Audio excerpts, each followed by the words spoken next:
So hello everyone and welcome back to today's video. तो आज के इस वीडियो में हम बात करने वाले हैं option trading from basics to advance. Basically मैं आपको सिखाऊंगा ऑप्शन ट्रेडिंग कैसे करते हैं फ्रॉम बेसिक्स टू एडवांस। लेकिन स्टार्ट करने से पहले मैं आपको पर्सनली रिकमेंड करूंगा कि अगर आप ये वीडियो देख रहे हो तो आपके पास मिनिमम 1 से 2 घंटा होना चाहिए, क्योंकि वीडियो बहुत ही ज्यादा लेंथी होने वाली है। जब आपके पास फ्री टाइम होगा तभी आप इस वीडियो को देखें और बुक और पेन के साथ बैठे, क्योंकि बहुत सारी इंपॉर्टेंट इन्फॉर्मेशन आपके लिए मिलने वाली है। प्लस मैं आपको देने वाला हूँ फ्री स्ट्रैटेजीज जिसकी कोई प्राइस नहीं है, लेकिन एक कंडीशन है, आप इस वीडियो को एंड तक देखना पड़ेगा। जो पर्सन इस वीडियो को एंड तक देखेगा उन्हीं को वो स्ट्रैटेजीज मिलेंगी। तो आगे बढ़ते हैं, अब बात करते हैं कि व्हाट इज ट्रेडिंग। सबसे पहले बेसिक से स्टार्ट करते हैं कि आखिर ट्रेडिंग है क्या। देखो, अगर आप स्टॉक मार्केट में कोई भी शेयर्स बाय और सेल करते हो, सिंपली हम उसको कहते हैं ट्रेडिंग। अगर हम देखो प्रीवियस, अगर फोर्थ और फिफ्थ स्टैंडर्ड में हमने हिस्ट्री में सीखा था, देखो इंडिया से स्पाइसेस एक्सपोर्ट होते थे बाहर की कंट्रीज में, तो उसको हम सिंपल क्या कहते थे उस टाइम में, कि उसको हम ट्रेड करें। इंडिया से स्पाइसेस ट्रेड होते हैं अदर कंट्रीज में, तो ठीक उसी तरह स्टॉक मार्केट में भी हम जब शेयर्स बाय और सेल करते हैं तब उसको हम कहते हैं सिंपल वर्ड्स में ट्रेडिंग। नाउ अब बात करते हैं कि ट्रेडिंग आखिर में गैम्बलिंग है या फिर बिजनेस है, क्योंकि ये बहुत ही ज्यादा इंपॉर्टेंट और बहुत ही ज्यादा कंट्रोवर्शियल क्वेश्चन है। क्योंकि यहाँ पर देखो, अगर कोई भी पर्सन है जो ट्रेडिंग स्टार्ट करता है तो सबसे पहले उसके मन में यही डाउट आता है कि आखिर ट्रेडिंग गैम्बलिंग है या बिजनेस है। क्योंकि बहुत से बड़े बड़े लोगों ने, उनके आसपास के लोगों ने कहा है कि भाई ट्रेडिंग तो गैम्बलिंग है, बड़े लोगों का काम है ना, सट्टा बाजार है ये तो इस डर के वजह से बहुत से लोग स्टार्ट नहीं करते, और जो लोग स्टार्ट भी करते हैं तो और लोगों के वजह से, जिन्होंने जो लोग ये कहते हैं उसकी वजह से बीच में ही छोड़ देते हैं। क्योंकि स्टार्टिंग में देखो, कोई भी काम आप स्टार्ट करो तो उसमें मोस्ट ऑफ द टाइम क्या होता है, लॉसेस होते हैं, ठीक। तो उसी रीजन की वजह से मोस्ट ऑफ द टाइम लोग स्टार्ट करते हैं और बीच में ही छोड़ देते हैं। लेकिन अपार्ट फ्रॉम दिस, क्या ट्रेडिंग एक बिजनेस है या फिर गैम्बलिंग है? यहाँ पर देखो, एक एग्जांपल लेते हैं कि मैं अगर आपको कहूं कि आपको एक फ्लाइट लेके जानी है मुंबई से लेके दिल्ली तक, क्या आप ले जा पाओगे? नहीं, आप नहीं ले जा पाओगे। क्यों? क्योंकि आपके पास एक्सपीरियंस नहीं है, आपके पास प्रॉपर नॉलेज नहीं है, ठीक है। तो लेकिन अगर मैं दूसरी तरफ एक पायलट को कहूँ कि आपको एक फ्लाइट लेके जानी है मुंबई से लेके दिल्ली तक, क्या वो ले जा पाएगा? ऑब्वियस है, आराम से ले जा पाएगा। क्यों? उसके पास प्रॉपर नॉलेज है, प्रैक्टिकल एक्सपीरियंस है, उसने 1 साल 2 साल फ्लाइट चलाई होगी, इसलिए ना, तो वो आराम से लेके जाएगा। तो मेरा कहने का मतलब बस इतना ही है कि अगर आप लाइफ में कोई भी काम अगर नॉलेज के साथ करते हो तो वो एक pure and pure form of business है, या फिर कह सकते हो कि आप एक सही डायरेक्शन में उस काम को कर रहे हो। लेकिन अगर आप बिना नॉलेज के कोई भी काम करते हो तो एट द एंड रिजल्ट आपको फेलियर ही मिलेगा। तो मेरा कहने का मतलब बस इतना है कि अगर आप कोई भी काम करना चाहते हो तो उसके पास नॉलेज ले लो। अब कुछ पॉइंट्स मैंने नोट डाउन किए हैं जो कि एक स्मार्ट ट्रेडर फॉलो करता है और एक रिटेलर फॉलो नहीं करता, और यही मेजर डिफरेंस है। देखो, कभी भी स्मार्ट ट्रेडर जब भी ट्रेड करता है ना, तो उसके पास सबसे पहले एक ट्रेडिंग प्लान होता है कि आज मार्केट में, अगर मार्केट ओपन हो रहा है तो आज मार्केट में क्या करना है, कैसे ट्रेड करना है, ओके। लेकिन दूसरी तरफ रिटेलर क्या करता है, उसका बस एक ही माइंडसेट होता है, आज भाई हम मार्केट में आए हैं, आज तो हम प्रॉफिट कमा के जाएंगे चाहे जो हो जाए। ठीक है। लेकिन दूसरी तरफ एक स्मार्ट ट्रेडर क्या करता है, उसके पास प्लान रहता है, प्रॉपर रिस्क मैनेजमेंट रहता है, प्रॉपर एक स्ट्रेटेजीज रहता है। लेकिन अगर वो गलती भी करता है ना, लेट्स से कभी कभी, हम सब देखो इंसान है तो कभी कभी गलतियां हो जाती है, तो वो ऐसा नहीं करता कि यार गलती हो गई यार, रिवेंज ट्रेडिंग कर देंगे, ओवर ट्रेडिंग कर देंगे, लॉस हो गया, हम ऐसे कैसे लॉस हो सकता है, इतने दिनों से मैं प्रॉफिट कर रहा हूँ, ऐसे कैसे लॉस हो सकता है, तो ओवर ट्रेडिंग कर देंगे। नहीं, ऐसा नहीं होता। स्मार्ट ट्रेडर क्या करता है, अच्छा ओके, गलती हुई है ना, गलती से सीखो और आगे बढ़ो, तो वो अपनी गलतियों से भी सीखने की कोशिश करता है। वही पर दूसरी तरफ रिटेलर क्या करता है, अरे भाई हमने बेसिक्स क्लियर किए, हमने ये भी सीखा है, हमने डाउ थ्योरी भी सीखा है, हमने कैंडलस्टिक पैटर्न भी सीखा है, ऐसे कैसे हमारा लॉस हो सकता है? तो वो ओवर ट्रेडिंग के चक्कर में बहुत बड़ा मेजर लॉसेस करते जाते हैं। कोई डिसिप्लिन नहीं रहता, कोई रिस्क मैनेजमेंट नहीं रहता। अगर 1 लाख रुपए है तो एक के 1 लाख रुपए लगा दो, है ना, कोई ऐसा नहीं होता। तो यही मेजर इंपॉर्टेंट पॉइंट्स है जिसके वजह से एक रिटेलर जब स्टार्ट करता है ट्रेडिंग, उसको ये बड़े बड़े प्रॉब्लम्स फेस करने पड़ते हैं, और जिनकी वजह से वो स्टार्टिंग से ही लॉस करने करने लगता है। ओके, नाउ मूविंग फॉरवर्ड, अब बात करते हैं कि ऑप्शन ट्रेडिंग आखिर में होती क्या है। देखो, ऑप्शन ट्रेडिंग में आपके पास दो ऑप्शंस होते हैं। यहाँ पर आपके पास एक ऑप्शन होता है कॉल ऑप्शन और दूसरा होता है पुट ऑप्शन। अब कॉल ऑप्शन हम शॉर्ट फॉर्म में सीई भी कहते हैं और पुट ऑप्शन को हम शॉर्ट फॉर्म में पीईबी कहते हैं। अब देखो, कॉल ऑप्शन हमेशा रिप्रेजेंट करेगा कि मार्केट ऊपर जाएगा। अगर आपको लगता है कि मार्केट ऊपर जाने वाला है, आप क्या करोगे, सिंपली कॉल ऑप्शन बाय करोगे। और अगर आपको लगता है कि मार्केट ऐसे नीचे जाने वाला है, तो आप क्या करोगे, आप सिंपली पुट ऑप्शन बाय करोगे। यहां तक हो गया क्लियर ना। अब ऑप्शन ट्रेडिंग हम कहाँ कहाँ पर कर सकते हैं उसके बारे में हम जानते हैं। देखो, ऑप्शन ट्रेडिंग हम बेसिकली फर्स्ट फॉर्मर आप इंडेक्स में कर सकते हो, जो कि है निफ्टी 50, बैंक निफ्टी, और अभी अभी फिन निफ्टी भी आया है, तो उसमें भी आप ऑप्शन ट्रेडिंग इजीली कर सकते हो। उसके बाद आते हैं स्टॉक्स।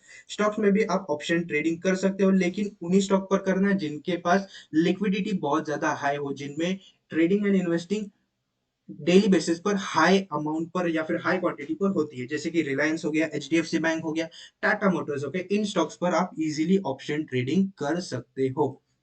ओके, लेकिन ऑप्शन ट्रेडिंग में भी दो टाइप के ऑप्शन ट्रेडर्स होते हैं। एक होता है बायर ऑफ एन ऑप्शन, और दूसरा होता है सेलर ऑफ एन ऑप्शन। देखो, एक हो गया खरीदने वाली पार्टी जो मार्केट में बाय करेगी, और दूसरी हो गई सेलिंग वाली पार्टी जो मार्केट में सेल करेगी। ओके, लेकिन यहाँ पर थोड़ा सा डिफरेंस है। देखो, जब भी बायर को लगेगा कि मार्केट ऊपर जाने वाला है, तो वो क्या करेगा, वो सिंपली कॉल ऑप्शन बाय करेगा। ओके, वो क्या करेगा, सिंपली कॉल ऑप्शन बाय करेगा।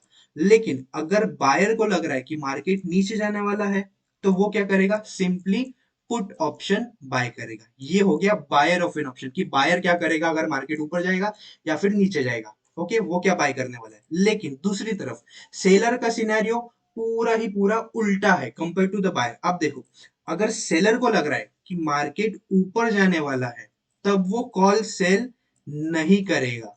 ओके, वो क्या करेगा, वो पुट सेल करेगा, उल्टा करेगा। यहाँ पर बायर क्या कर रहा था कि बायर को लग रहा था कि मार्केट ऊपर जाएगा, वो क्या कर रहा था, वो कॉल बाय कर रहा था। लेकिन यहाँ पर अगर सेलर को लग रहा है कि मार्केट ऊपर जाएगा, तब वो क्या, पुट सेल करेगा। ओके, और अगर सेलर को लग रहा है कि मार्केट नीचे जाने वाला है, तो वो सिंपली कॉल सेल करेगा। देखो, काम पूरा उल्टा है। यहाँ पर देखो, बायर क्या कर रहा था, मार्केट ऊपर जा रहा है वो कॉल बाय करेगा, और अगर मार्केट नीचे जा रहा है वो पुट बाय करेगा। ओके, लेकिन यहाँ पर सेलर क्या कर रहा है, सेलर को अगर लग रहा है मार्केट ऊपर जाएगा, वो पुट सेल करेगा, और अगर सेलर को लग रहा है कि मार्केट नीचे जाएगा, तो वो क्या करेगा, वो कॉल सेल करेगा। थोड़ा अपोजिट है ना। तो यहाँ पर ध्यान से समझना, क्योंकि थोड़ा सा कंफ्यूजन हो सकता है। तो अगर आप इसको 3 से 4 बार रिपीट करोगे, आपको इजीली अंडरस्टैंड हो जाएगा। अब देखो, अब ये आपके ऊपर है, क्या आपको बायर बनना है कि आपको सेलर बनना है।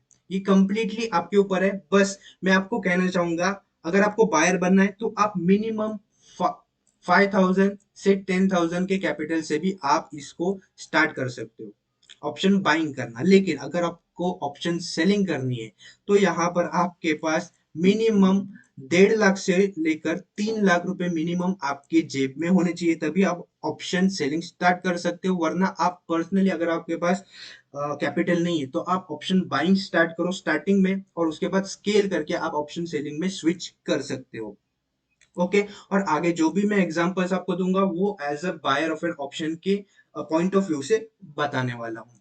अब आगे बढ़ते हैं, अब बात करते हैं मनीनेस ऑफ एन ऑप्शन। अब मनीनेस ऑफ एन ऑप्शन क्या होगा, आपने बहुत बार सुना होगा। अगर आप ऑप्शन ट्रेडिंग कुछ महीनों से कर रहे हो, तो लोग बोलते होंगे आईटीएम बाय कर लो, एटीएम बाय कर लो, ओटीएम बाय कर लो। तो ये आखिर में होता क्या है, उसके बारे में हम बात करते हैं। देखो, एटीएम मतलब एट द मनी, आईटीएम मतलब इन द मनी, और आउट ऑफ ओटीएम मतलब आउट ऑफ द मनी। ये इनके फुल फॉर्म हो गए। अब बात करते हैं कि इनका आखिर यूज क्या है। तो सबसे पहले जानते हैं कि आईटीएम, ओटीएम, एटीएम कहाँ पर होते हैं। यहाँ पर देखो, यहाँ पर हम आ चुके हैं ऑप्शन चेन में। इस तरीके की ऑप्शन चेन हमें दिखती है। अब ऑप्शन चेन में दो इंपॉर्टेंट फैक्टर्स हैं। पहला होता है कॉल ऑप्शन। यहाँ पर हमेशा कोई भी ऑप्शन चेन आप ओपन करो, हमेशा कॉल ऑप्शन लेफ्ट साइड में रहेगा, जो कि यहाँ पर आपको दिख रहा है, और पुट ऑप्शन हमेशा राइट साइड में रहेगा। ओके, ये हो गया पुट ऑप्शन का कॉलम, और ये हो गया कॉल ऑप्शन का कॉलम। ओके, अब यहाँ पर देखो, ऑप्शन चेन में इतने सारे नंबर्स है, तो सॉरी, इनको देखकर डरो मत। क्योंकि यहाँ पर देखो, इतने सारे नंबर से हमें कोई मतलब नहीं है। हमें बस मतलब है, एक है जो स्ट्राइक प्राइस है, जहां पर हमें दिख रहा है ये बैंक निफ्टी की ऑप्शन चेन है। यहाँ पर देखो, हमें ये स्ट्राइक प्राइस देखनी है। ओके, इसको हम कहते हैं स्ट्राइक प्राइस। और उसके बाद ये एक सेक्शन हमारे लिए इंपॉर्टेंट है। एलटीपी दोनों साइड, यहाँ पर पुट साइड का एलटीपी है और यहाँ पर कॉल साइड का एलटीपी है।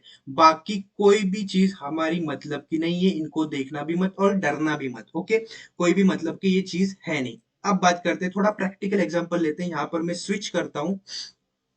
ओके, यहाँ पर मैं लाइव ऑप्शन चेन पर आता हूँ। यहाँ पर देखो, अभी मार्केट रनिंग है, करंट मार्केट सिनेरियोज में अभी सुबह के 10:40 हो रहे हैं। तो यहाँ पर देखो, मैं बैंक निफ्टी के ऑप्शन चेन यहाँ पर ओपन कर रहा हूँ। अभी बैंक निफ्टी देखो कहाँ पर है। बैंक निफ्टी अभी है 44,100 के लेवल पर है। तो यहाँ पर क्या कर रहा है बैंक निफ्टी, इस लेवल के आसपास ऊपर नीचे कर रहा है। तो इसको हम क्या कहेंगे, एट द मनी। कि बैंक निफ्टी अभी करंट मार्केट सिनेरियो में यहाँ पर 44,100 पर खड़ा है। तो ये हो गया हमारा एट द मनी। ये स्ट्राइक प्राइस जो हो गई हमारी एट द मनी। भले ओके, ये पुट साइड की जो स्ट्राइक प्राइस है, सेम लेवल हमारा एट द मनी होगा। और अगर कॉल साइड की भी सेम लेवल हमारा एट द मनी होगा। क्यों? क्योंकि लेवल सेम है, सेम लेवल पर अभी बैंक निफ्टी खड़ा हुआ है। Okay, let's take an example कि अगर बैंक निफ्टी को ऊपर जाना है, ओके, हम क्या करेंगे, हम सिंपली कॉल बाय करेंगे। ओके, कॉल बाय करेंगे तो कॉल साइड का ऑप्शन कहां पर है, लेफ्ट साइड में है। ओके, अब बैंक निफ्टी ऊपर जाएगा। ओके, तो बैंक निफ्टी कहां पर है, 44,100 ऊपर जाएगा। तो कहां जाएगा, 44,200 पर जाएगा। फिर और ऊपर गया, फिर 44,300 पर। फिर और ऊपर गया तो 44,400। तो यहाँ पर क्या होगा, 100, 200, 300 ऐसा इंक्रीज हो रहा है। तो यहाँ पर देखो, यहाँ पर इंक्रीज हो रहा है ना, इन लेवल्स पर जाएगा बैंक निफ्टी। तो ये क्या हो गए, ये हो गए out of the money call options. OTM हो गया, क्योंकि यहाँ पर बैंक निफ्टी को अभी जाना है। किस लिए, इसीलिए ये आउट ऑफ द मनी हो गए, क्योंकि यहाँ पर बैंक निफ्टी को अभी जाना है। अभी तक बैंक निफ्टी इन लेवल्स के आसपास गया नहीं है। ठीक, दूसरी तरफ यहाँ पर अभी बात करते हैं पुट ऑप्शंस के बारे में। पुट ऑप्शंस में देखो, अगर बैंक निफ्टी यहाँ पर नीचे जाता है तो हम क्या करेंगे, सिंपली पुट ऑप्शन बाय करेंगे, है ना। पुट ऑप्शन बाय करेंगे तो नीचे जाएगा, तब बैंक निफ्टी कहां पर जाएगा, अभी कहां पर है बैंक निफ्टी, 44,100 पर है बैंक निफ्टी। अगर ये नीचे जाता है तो कहां पर जाएगा, 44,000 पर जाएगा। और नीचे गया 43,900 पर जाएगा। और नीचे गया फिर कहां पर जाएगा, 43,800, फिर 700, फिर 600। ऐसा देख रहे हो, लेवल्स कम कम होते जा रहे हैं। पहले 44,100 था, फिर 44,000 हुआ, फिर 43,900 हुआ। तो इस तरीके से देखो, नंबर्स कम हो रहे। और हम पुट साइड के बारे में बात करें तो पुट साइड के बारे में देखा जाए तो ये है जहां पर बैंक निफ्टी को जाना है। अगर मार्केट नीचे जाता है तो कहां पर जाएगा, इन लेवल्स के आसपास जाएगा। ओके, तो ये सारे हो गए out of the money put options, क्योंकि बैंक निफ्टी को अभी इन लेवल्स के पास जाना है। अगर बैंक निफ्टी नीचे जाता है तो ओके, तो ये हो गए out of the money put options. अब बात करते हैं last but not the least, in the money call and put option. अब इन द मनी मतलब क्या, इन द मनी मतलब जहां पर बैंक निफ्टी ऑलरेडी जा चुका है। अब यहाँ पर देखो, ध्यान से सुनना। अभी बैंक निफ्टी कहां पर है, एट द मनी पर, जहां पर मार्केट अभी खड़ा है। और आउट ऑफ द मनी की बात की जाए तो यहाँ पर मार्केट को अभी जाना है। कॉल साइड की आउट ऑफ द मनी की बात करो, यहाँ पर अभी मार्केट को जाना है। लेकिन यहाँ पर मार्केट को जाना है, यहाँ पर खड़ा है। तो ये क्या हो गया, इन द मनी, क्योंकि यहाँ पर मार्केट ऑलरेडी ट्रैवल कर चुका है। ट्रैवल करने के बाद इस लेवल के आसपास अभी बैंक निफ्टी है। तो ये सारे के सारे ऑप्शंस जो है वो in the money call options है। ठीक उसी तरह यहाँ पर देखो, पुट ऑप्शंस में भी देखो, पुट ऑप्शन का एट द मनी ये रहा, आउट ऑफ द मनी ये सेक्शंस हो गए। तो इन द मनी यही होंगे, क्योंकि बैंक निफ्टी यहाँ से ट्रैवल करके इस लेवल के आसपास खड़ा है। और नीचे जाएगा तो यहाँ पर ये सारे out of the money call options है। यहाँ तक आ गया समझ में। देखो, सिंपल वे में बताओ, अगर आपको अभी भी कंफ्यूजन हो रही है तब सिंपल वे में बताता हूँ। देखो, आप अगर एट द मनी ढूंढने की कोशिश करोगे इस पूरे ऑप्शन चेन में, तो एक सिंपल वे बताता हूँ। एट द मनी हमेशा डार्क कलर में रहेगा। यहाँ पर देखो, ये ग्रीन कलर की लाइन है ना, इसका बैकग्राउंड देखो। इस पर्टिकुलर बॉक्स का बैकग्राउंड डार्क ग्रीन कलर है, मतलब इतना भी डार्क नहीं है, but compare to the this और दिस बहुत ज्यादा डार्क है। ओके, तो एट द मनी ऑप्शन हमेशा डार्क रहेगा उसका बैकग्राउंड। ओके, और out of the money option हमेशा व्हाइट कलर में रहेगा और लाइट कलर में रहेगा। अगर किसी भी ब्रोकर का ऑप्शन चेंज कोई अलग अलग कलर के रहते हैं तो हमेशा आउट ऑफ द मनी हमेशा लाइट कलर में रहेगा। ओके, ये हो गया आउट ऑफ द मनी। उसके बाद इन द मनी की बात की जाए तो इन द मनी हमेशा मीडियम कलर में रहेगा। ओके, ना ज्यादा लाइट ना ज्यादा डार्क, तो ये हमेशा मीडियम कलर में रहेगा जो कि है इन द मनी, ITM। ये हो गया put option.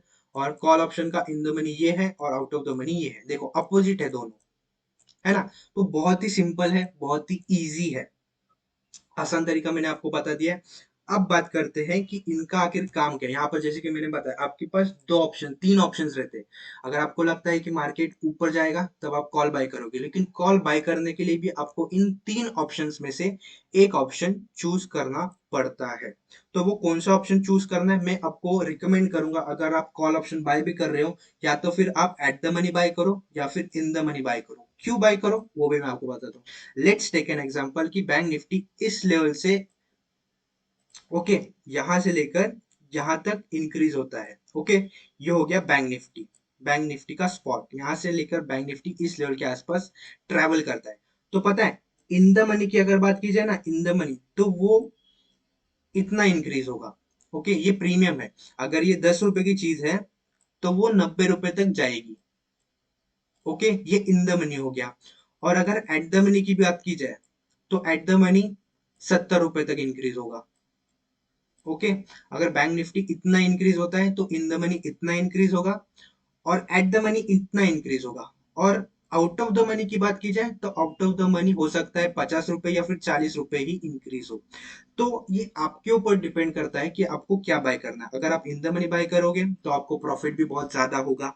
Eight the money by करोगे तो प्रॉफिट मीडियम होगा, मीडियम होगा। ओके, और अगर आप out of the money by करोगे तो यहाँ पर आपको प्रॉफिट मिनिमम होगा। तो ये टोटली आपके ऊपर डिपेंड करता है कि आप क्या बाय करते हो।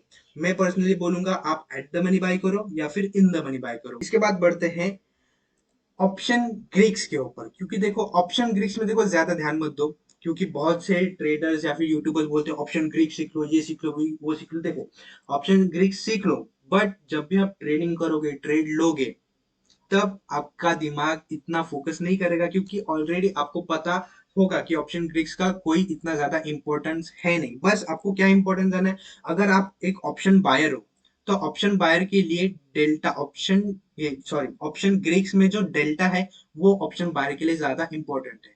क्यों इंपॉर्टेंट है, क्योंकि डेल्टा हमें पता, लेट्स सेकंड एग्जांपल, अगर आप एट द मनी बाय करते हो, ओके, अगर आप एट द मनी बाय करते हो तो एट द मनी में अगर आप डेल्टा यूज करते हो, डेल्टा कहां पर दिखता है, यहाँ पर मैं आपको दिखा देता हूँ। ओके, यहाँ पर मैं आपको दिखा देता हूँ डेल्टा कहां पर दिखता है। लेट्स टेक एन एग्जांपल, ये मैंने ऑप्शन चेन ओपन की। ओके, अब यहाँ पर देखो, यहाँ पर डेल्टा नहीं दिखाई दे रहा। लेट्स वेट वेट वेट, यहाँ पर मैंने डेल्टा अप्लाई कर दिया है।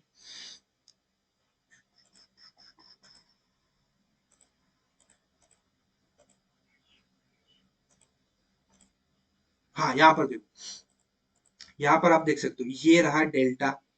वेट सेकेंड, ये रहा डेल्टा। अब यहाँ पर देखो, ये पुट साइड के ऑप्शन है। अब पुट साइड के ऑप्शन में अगर देखा जाए तो यहाँ पर देखो अभी मार्केट कहाँ पर ट्रेवल कर रहा है, अभी मार्केट है 44,100 के आसपास। मार्केट अभी मूव कर रहा है, यहाँ पर देखो ऊपर नीचे हो रहा है 44,100 के लेवल पर। तो ये सारे क्या हो गए, ये हो गए in the money call options. Okay, ये सारे हो गए in the money call option. Put side का है ना, इसलिए ये सारे इन द मनी है। अब ये आउट ऑफ द मनी है, तो अभी आउट ऑफ द मनी का लेट्स टेक एन एग्जांपल, यहाँ पर देखो 96 रुपीज में ये चल रहा है, तो इसका डेल्टा कितना है, 0.3। ओके, 0.3 इसका डेल्टा है। तो इस डेल्टा को हम मल्टीप्लाई करेंगे, let's take an example, market 100 points ऊपर जाता है, तो इस पर्टिकुलर, अभी ये 96 पर है, अब ये 96 से लेकर और कितना इंक्रीज होगा वो हमें बताएगा डेल्टा। कैसे मल्टीप्लाई करना है, यहाँ पर देखो, हमें simply let's take an example, market 100 points ऊपर जाएगा, तो हमें 100 इंटू 0.3 डेल्टा को मल्टीप्लाई करेगा। जैसे आप मल्टीप्लाई करेंगे आपको आंसर मिलेगा, और उतना पॉइंट मार्केट जब 100 पॉइंट्स ऊपर जाएगा तब 96 का शायद से 106 हो जाए या फिर 110 हो जाए, उतना आपको पता चलेगा। लेकिन इसका ज्यादा इंपॉर्टेंस नहीं है। क्यों, क्योंकि ये एक्यूरेट नहीं होता। मार्केट में देखो, अगर प्रीमियम्स अगर देखा जाए तो वो कभी कभी क्या होता है पता है, eight the money in the money किसी की भी बात की जाए, अगर 100 पॉइंट्स बैंक निफ्टी मूव करता है तो कभी कभी इन द मनी सिर्फ 70 पॉइंट्स मूव करेगा, वो 90 पॉइंट्स मूव करेगा ही नहीं, है ना। तो कभी कभी डिपेंड होता है कि मार्केट में वॉलेटिलिटी किस लेवल पर है, और वो आपको सीखना पड़ेगा। तो वो उसके लिए आपको एक्सपीरियंस लगेगा, कम से कम 1 साल, 1 साल नहीं मतलब 4 से 5 महीनों का आपको एक्सपीरियंस लगेगा। जैसे जैसे आप रोज रेगुलरली देखते जाओगे कि ऑप्शन के प्रीमियम्स में कितना इंक्रीज आपको देखने को मिल रहा है, तो वो एक्सपीरियंस के बेसिस पर ही आएगा, ऐसे नहीं आएगा। ओके। अब बात करते हैं मार्केट सेशंस के बारे में, क्योंकि ये बहुत ज्यादा इंपॉर्टेंट है और बिगिनर्स इसको कंप्लीटली अवॉइड करते हैं। देखो, मार्केट में 3 सेशंस होते हैं। एक होता है प्री ओपनिंग, एक होता है रेगुलर, और एक होता है पोस्ट मार्केट सेशन। ओके। अब रेगुलर सेशन में हम सबको पता है क्या होता है, हम ट्रेडिंग भी करते हैं और इन्वेस्टिंग भी करते हैं। तो ये होता है रेगुलर सेशन में, जो कि होता है 9:15 से लेके 3:30 बजे तक। अब प्री ओपनिंग मार्केट सेशन क्यों रखा गया है? क्योंकि मार्केट तो ओपन हो रहा है 9:15 बजे, उसके पहले प्री ओपनिंग मार्केट सेशन का काम क्या है? यहाँ पर देखो, अगर आपको ट्रेड करना है, लेट्स टेक एन एग्जांपल, आपको ट्रेड करना है, लेकिन अभी आपका सिचुएशन ऐसा है कि जब आप ट्रेड करोगे तब आप अवेलेबल नहीं होगे, जब मार्केट ओपन होगा तब आप अवेलेबल नहीं होगे। आप शायद से कहीं पर मीटिंग में बिजी होगे, या फिर आपको जॉब पर जाना है, या फिर कहीं पर आप घूमने गए हो। तब आप क्या कर सकते हो, मार्केट ओपन होने से पहले प्री ओपनिंग मार्केट सेशन में, अगर आपको लग रहा है कि मार्केट ओपन होने के बाद सीधा ऊपर जाएगा, तब आप क्या करोगे, इस सिनेरियो में आप जब भी प्री ओपनिंग मार्केट सेशन होगा, तब आप सिंपली कॉल ऑप्शन की ऑर्डर प्लेस कर दोगे कि मुझे कॉल ऑप्शन बाय करना है, इस प्राइस पर 100 रुपीज पर बाय करना है, या फिर 105 रुपए पर बाय करना है। ये ऑर्डर आप प्लेस कर दोगे, और जैसे ऑर्डर प्लेस हो जाएगी, बस जैसे ही मार्केट ओपन होगा और उसके बाद आपके ऑर्डर्स एग्जीक्यूट हो जाएंगे। तो ऑर्डर्स तो इसीलिए होता है प्री ओपनिंग मार्केट सेशन। आ गया समझ में? उसके बाद होता है पोस्ट मार्केट सेशन। अब इसका क्या काम है, उसके बारे में हम जानते हैं। देखो, पोस्ट मार्केट सेशन इसलिए रखा जाता है, तो कभी कभी क्या होता है पता है, आप बाय करके रखते हो, लेट्स टेक एन एग्जांपल, आपने एक कॉल बाय किया है और उसको आप सेल करना भूल गए, क्योंकि इंट्राडे ट्रेडिंग अगर आप कर रहे हो, तो इंट्राडे ट्रेडिंग का एक रूल है, अगर आज जो चीज आपने बाय की है, तो at the end of the day 3:30 के पहले, या फिर 3 बजे के पहले पहले आपको उसको सेल करना पड़ेगा। ये कंपलसरी है, अगर आप एक इंट्राडे ट्रेडर हो, अगर आप इंट्राडे ट्रेडिंग कर रहे हो। कभी कभी क्या हो जाता है, ह्यूमन नेचर है, हम भूल जाते हैं कि हमने कोई भी कॉल या पुट ऑप्शन बाय किया। लेट्स टेक एन एग्जांपल, आपने कॉल ऑप्शन बाय किया, लेकिन आप उसे सेल करना भूल गए और अभी मार्केट हो चुका है बंद। तब आपका कॉल ऑप्शन का क्या होगा? कुछ नहीं होगा, आपका जो ब्रोकर है वो आपकी कॉल ऑप्शन जो ओपन पड़ी है ऑर्डर, उसको अपने आप सेल कर देगा। लेकिन सेल करेगा, यहाँ पर देखो, आपने 100 रुपए की चीज बाय तो की है, लेकिन वो कितने रुपए पर सेल होगी, वो प्राइस डिसाइड होता है पोस्ट मार्केट सेशन में। ओके। लेकिन वो प्राइस भी कैसे डिसाइड होता है, उसके बारे में बात करते हैं। देखो, यहाँ पर लास्ट 30 मिनट्स में जितनी भी ट्रेडिंग होती है, उसका एक एवरेज निकाला जाता है, और उस एवरेज प्राइस पर सारी की सारी ओपन ऑर्डर्स एग्जीक्यूट की जाती है। तो उस पर्टिकुलर टाइम में, यहाँ पर देखो 20 मिनट का जो टाइम होता है, इस 20 मिनट के टाइम पर यही सारा काम होता है। अगर कोई भी ओपन ऑर्डर है, तो उसको कौन से प्राइस पर निकालना है, वो सारा काम होता है पोस्ट मार्केट सेशन में। ये बहुत ही ज्यादा इंपॉर्टेंट है, जो कि बिगनर्स अवॉइड करते हैं, क्योंकि यहाँ पर देखो, कभी कभी क्या होता है, आपको नॉलेज होती नहीं है। रिटेलर्स को क्या चाहिए, सिर्फ प्रॉफिट चाहिए, है ना। तो कभी कभी उनके ऑर्डर्स ओपन रह जाती है, या फिर उनको ऑर्डर्स पहले प्लेस करना है, उनके पास टाइम नहीं है। तो ये सारी बेसिक इंफॉर्मेशन है, जो कि आपको जानने के लिए बहुत ज्यादा इंपॉर्टेंट है। अब बात करते हैं बेसिक्स ऑफ टेक्निकल एनालिसिस से। अब यहाँ से बहुत ज्यादा इंपॉर्टेंट पॉइंट्स, या फिर कह सकते हो टॉपिक्स, अब स्टार्ट होने वाले हैं। यहाँ पर देखो, सबसे पहले आता है बेसिक्स ऑफ टेक्निकल एनालिसिस। अब 3 बेसिक्स ऑफ टेक्निकल एनालिसिस है। पहला है प्राइस डिस्काउंट्स एवरीथिंग। अब इसका क्या मतलब है? इसका मतलब बस सिंपल ये है, अगर मार्केट को ऊपर जाना है, तो कोई भी न्यूज आने से पहले ही मार्केट ऊपर चला जाएगा। ऐसा बहुत बार देखा गया है, इसीलिए यहाँ पर ये रूल बहुत ज्यादा इंपॉर्टेंट है। बहुत बार देखा गया है, मतलब यहाँ पर स्टॉक्स में, स्पेसिफिकली स्टॉक्स में बहुत बार ऐसा होता है। लेट्स टेक एन एग्जांपल, एक XYZ स्टॉक है, और उसमें एक पर्टिकुलर डे को, या फिर नेक्स्ट वीक के मंडे को एक न्यूज आने वाली है। लेट्स टेक एन एग्जांपल कि वो न्यूज पॉजिटिव है। तो मार्केट में वो स्टॉक का प्राइस क्या करेगा, मार्केट में वो प्राइस पहले ही ऊपर चला जाएगा। ओके, वो स्टॉक पहले ही ऊपर चला जाएगा, और जैसे ही न्यूज आएगी, थोड़ा ऊपर जाने के बाद वापस से वो रिवर्स कर जाएगा। तो यहाँ पर क्या हुआ, मार्केट में प्राइस को पहले ही पता चलेगा कि मार्केट में न्यूज कैसे आने वाली है। इसलिए मोस्ट ऑफ द टाइम ऐसा देखा गया है कि प्रीवियस जितने भी न्यूज आती है, चाहे वो रिलायंस हो, एचडीएफसी बैंक हो, टाटा मोटर्स हो, कोई भी शेयर हो, उसमें मोस्ट ऑफ द टाइम देखा गया है कि न्यूज आने के पहले ही मार्केट में वो मोमेंटम हो चुका होता है और जैसे न्यूज आती है मार्केट वहां से रिवर्स हो जाता है। लेकिन ऐसा सिर्फ 60 to 70% होता है। कभी कभी न्यूज पॉजिटिव आती है तो मार्केट में स्टॉक्स और भी ऊपर चला जाता है। तो ये एक जस्ट एन, ये है इंपॉर्टेंट पॉइंट है, ध्यान से सुनना। ओके, अब बात करते हैं सेकेंड इंपॉर्टेंट पॉइंट के बारे में, price move in a trend. Let's take an example. इसका मतलब क्या है? अगर बैंक निफ्टी को या फिर किसी भी स्टॉक को नीचे से लेकर इस लेवल पर जाना है, तो वो क्या करेगा? वो कभी भी एक सीधे लाइन में नहीं जाएगा, वो एक ट्रेंड में मूव करेगा। वो क्या करेगा? थोड़ा ऊपर जाएगा, फिर नीचे आएगा, फिर थोड़ा ऊपर जाएगा, फिर थोड़ा नीचे आएगा, फिर ऊपर जाएगा, फिर थोड़ा साइडवेज हो जाएगा, फिर थोड़ा ऊपर जाएगा। तो इस तरीके से मार्केट में प्राइस हमेशा मूवमेंट करता है, ना कि एक स्ट्रेट लाइन में। ओके, अब बात करते हैं third and most important point के बारे में, जो कि है history tends to repeat itself. अब इसका सिंपल एंड सिंपल वर्ड में बताऊं, जो पास्ट में हुआ है वही आगे भी होगा। भले ही उसको 1 साल बाद हो या फिर 2 साल बाद हो, पर वो जो पहले हुआ है वो आगे भी होगा। लेकिन इसमें मैं एक पर्टिकुलर पर्सनल पॉइंट ऐड करना चाहूंगा, ये मेरे पर्सनल एक्सपीरियंस के बेसिस पर है। यहाँ पर देखो, जो पहले हुआ है वो आगे भी होगा, लेकिन आगे जब भी होगा उसका तरीका अलग होगा। लेट्स टेक एन एग्जांपल कि 1 से 2 साल पहले मार्केट ने इस तरीके का मूवमेंट दिया था। यहाँ से मार्केट कहाँ पर गया? अप साइड का मूवमेंट मार्केट ने दिया था। तो 1 साल बाद या फिर 2 साल बाद मार्केट अगर सेम मूवमेंट करता है, तो रिजल्ट क्या है? Market at the end of the day market कहाँ पर गया? ऊपर गया, है ना? तो यहाँ पर क्या होगा? हो सकता है मार्केट बहुत जल्दी ऊपर चला जाए, हो सकता है मार्केट बहुत ज्यादा टाइम लेने के बाद चला जाए। तो इस तरीके से होता है। एग्जैक्ट सेम चीज होगी ऐसा पॉसिबल नहीं है, क्योंकि मार्केट का नेचर ये है, हर 3 से 6 महीने में मार्केट का मूव करने का नेचर बदलता रहता है। तो ये बहुत ही ज्यादा इंपॉर्टेंट पॉइंट है, या फिर कह लो एक टिप मैं आपको दे रहा हूँ, क्योंकि स्टॉक मार्केट में बहुत ज्यादा टिप्स चलते हैं। तो यहाँ पर एक पर्सनल टिप्स मेरे से, कि मार्केट में जो पहले हुआ है वो होगा ही, आगे भी होगा, लेकिन जो होने का तरीका है वो बदलेगा।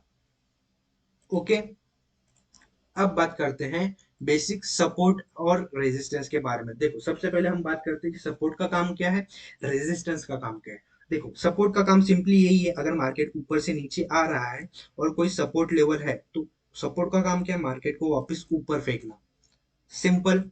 और अगर मार्केट नीचे से ऊपर आ रहा है तो रेजिस्टेंस का काम क्या है? मार्केट को वापस नीचे फेंकना। ये सपोर्ट और रेजिस्टेंस का काम है। अब बात करते हैं कि सपोर्ट और रेजिस्टेंस ड्रॉ कैसे करते हैं। देखो, कोई भी अगर सपोर्ट ड्रॉ करना है या फिर रेजिस्टेंस ड्रॉ करना है, उसके लिए आपको दो इंपॉर्टेंट पॉइंट चाहिए।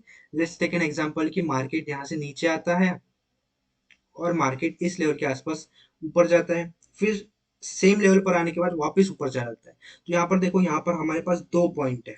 देखो, सेम लेवल के आसपास से बैंक निफ्टी, सॉरी, मार्केट ने क्या किया? ऊपर गया। तो इस यहाँ से हम एक लाइन प्लॉट करेंगे और इसी लाइन को और ज्यादा एक्सटेंड कर देंगे। अगर मार्केट फिर से इस लेवल पे आता है, अगर सपोर्ट लेता है, तो यहाँ पर मार्केट क्या करेगा? ऊपर जाएगा। तो ये हो गया बेसिक सपोर्ट ड्रॉ करने का तरीका। कोई भी दो इंपॉर्टेंट पॉइंट्स हमें कनेक्ट करने हैं, जहां से सेम लेवल से मार्केट सपोर्ट ले रहा है या फिर रेजिस्टेंस ले रहा है। रेजिस्टेंस को भी हम सेम करेंगे। यहाँ पर अगर मार्केट में इस तरीके से ऊपर जाने के बाद वापस नीचे आता है, फिर सेम लेवल पर जाता है, फिर से नीचे आता है, तो ये दो पॉइंट्स को हम कनेक्ट करेंगे क्योंकि सेम लेवल पर है। और अगर मार्केट फिर से आएगा तो यहाँ पर चांसेस बहुत ज्यादा हाई होंगे कि मार्केट वहां से वापस नीचे चला जाए। तो ये हो गया हमारा रेजिस्टेंस। तो ये तो हो गए basic important points about support and resistance. अब बात करते हैं ब्रेकआउट एंड रोल रिवर्सल, जो कि मोस्ट इंपॉर्टेंट पॉइंट। देखो, ब्रेकआउट किसे कहते हैं? अगर कोई भी रेजिस्टेंस या फिर सपोर्ट ब्रेक होता है तो सिंपली हम उसे ब्रेकआउट कहते हैं। अगर रेजिस्टेंस ब्रेक हुआ तो हम इसे कहेंगे ब्रेकआउट, और अगर कोई सपोर्ट ब्रेक होता है तो हम इसे कहेंगे ब्रेक डाउन, क्योंकि डाउन साइड को ब्रेक हो रहा है ना, इसलिए ब्रेक डाउन। ये समझ में आ गया। अब बात करते हैं रोल रिवर्सल के बारे में। अब रोल रिवर्सल क्या होता है? देखो, लेट्स टेक एन एग्जांपल। अगर कोई भी रेजिस्टेंस लेवल, ये लेट्स, ये एक रेजिस्टेंस है, मार्केट इस तरीके से ऊपर आ रहा है, यहाँ से नीचे आया और इसको ब्रेक कर दिया, तो इसको हम क्या कहेंगे, यहाँ पर ये हो गया ब्रेकआउट। ओके, ये हो गया ब्रेकआउट।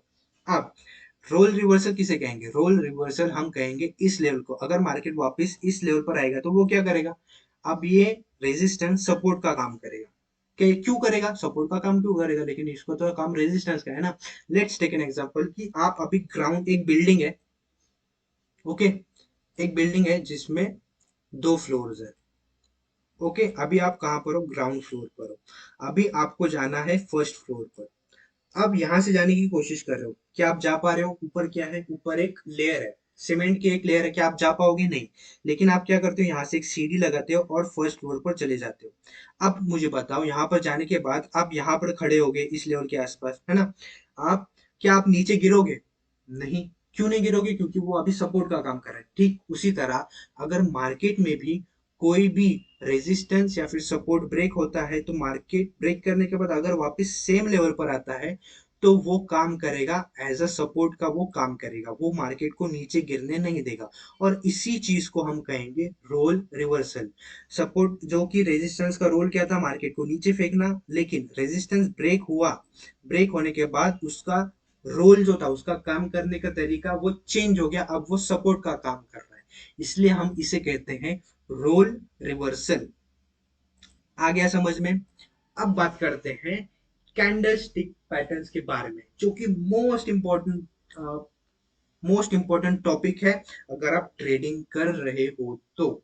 क्यों इंपॉर्टेंट है, चलिए जानते हैं। यहाँ पर देखो बेसिक्स, अगर कैंडल की बात की जाए तो स्टॉक मार्केट में इस तरीके की कैंडल होती है।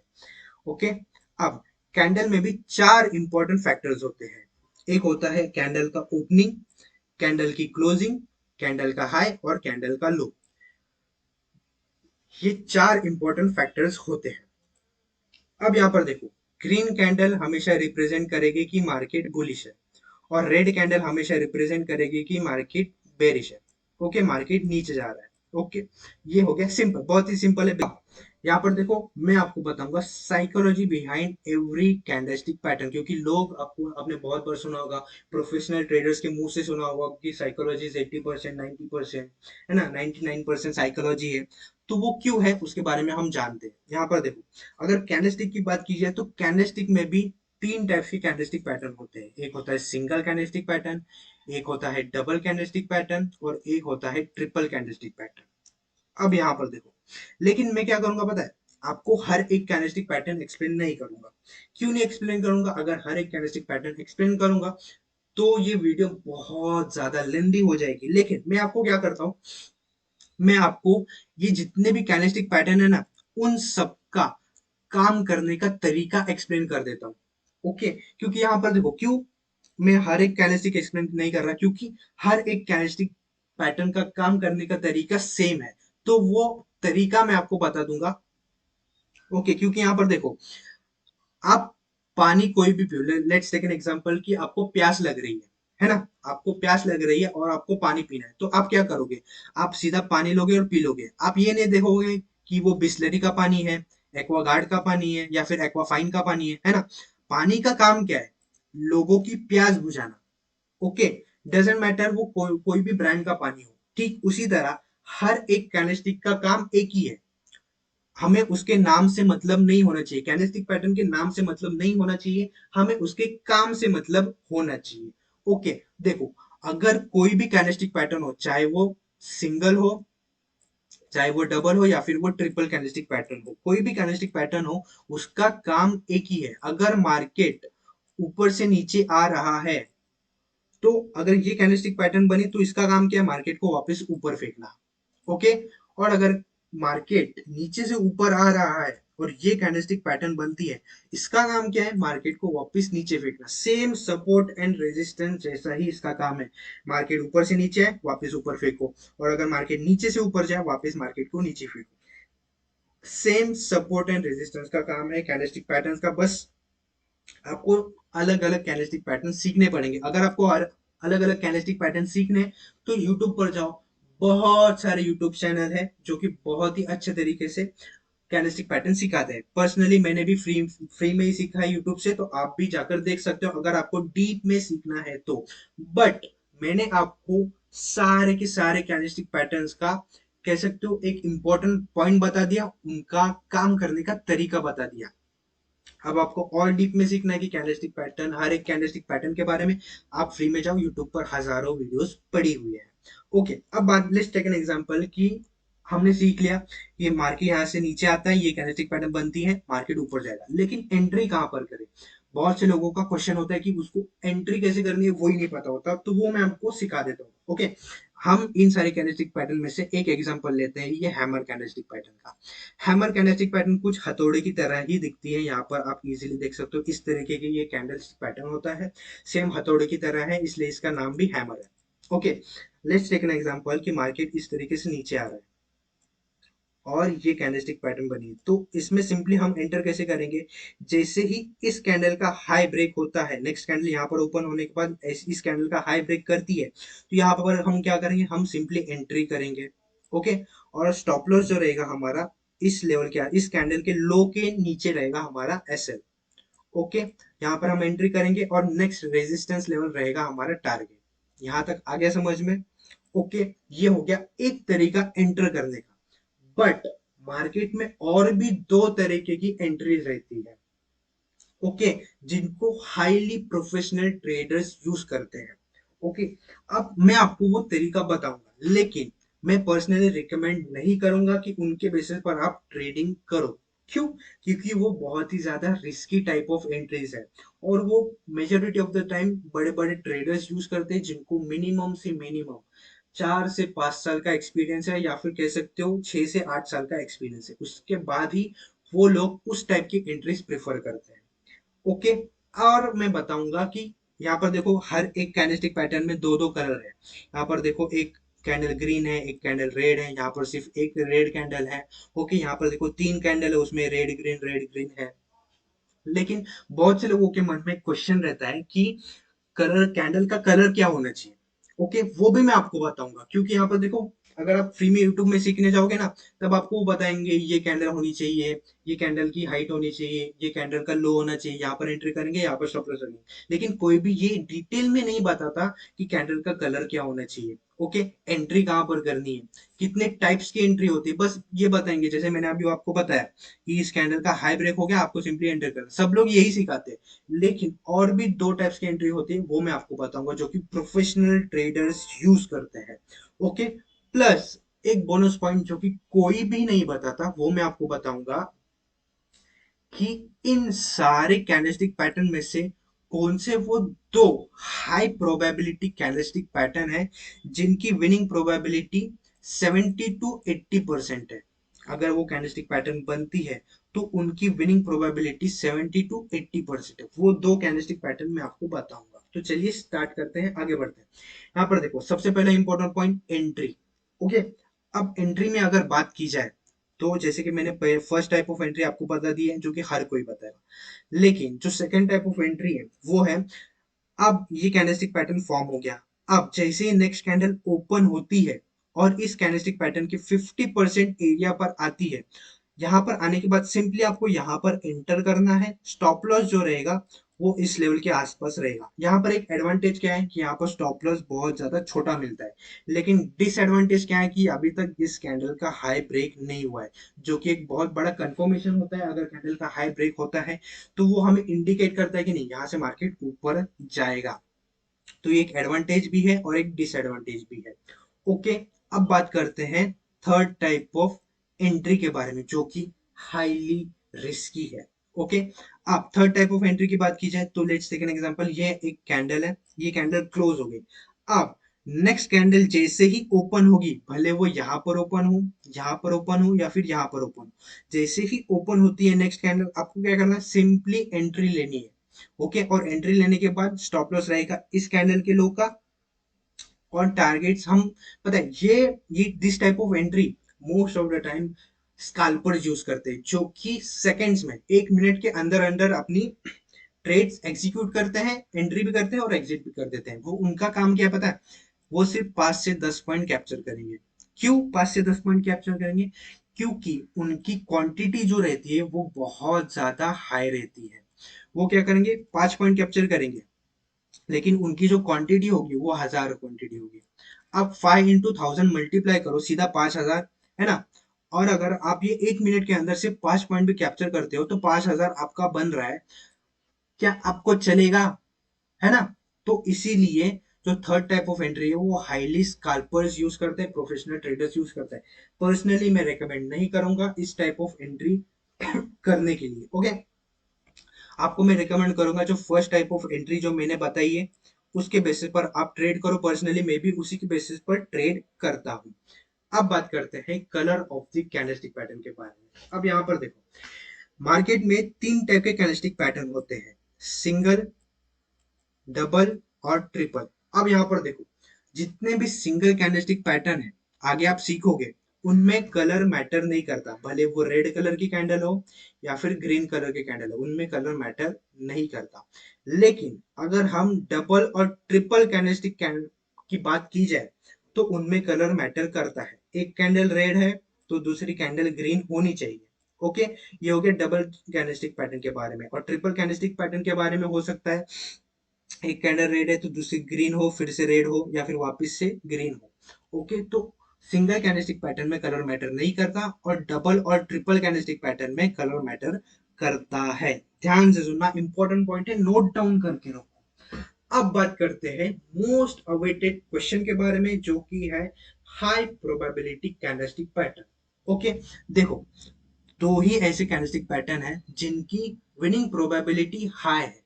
क्यों हाई है? क्योंकि इनमें स्टॉप लॉस भी छोटा मिलता है। मैं ऐसा नहीं कह रहा कि बहुत और भी ज्यादा कैंडलस्टिक पैटर्न है जिनकी विनिंग प्रोबेबिलिटी हाई है, लेकिन उनमें जो एसएल रहता है वो एसएल भी बड़ा रहता है।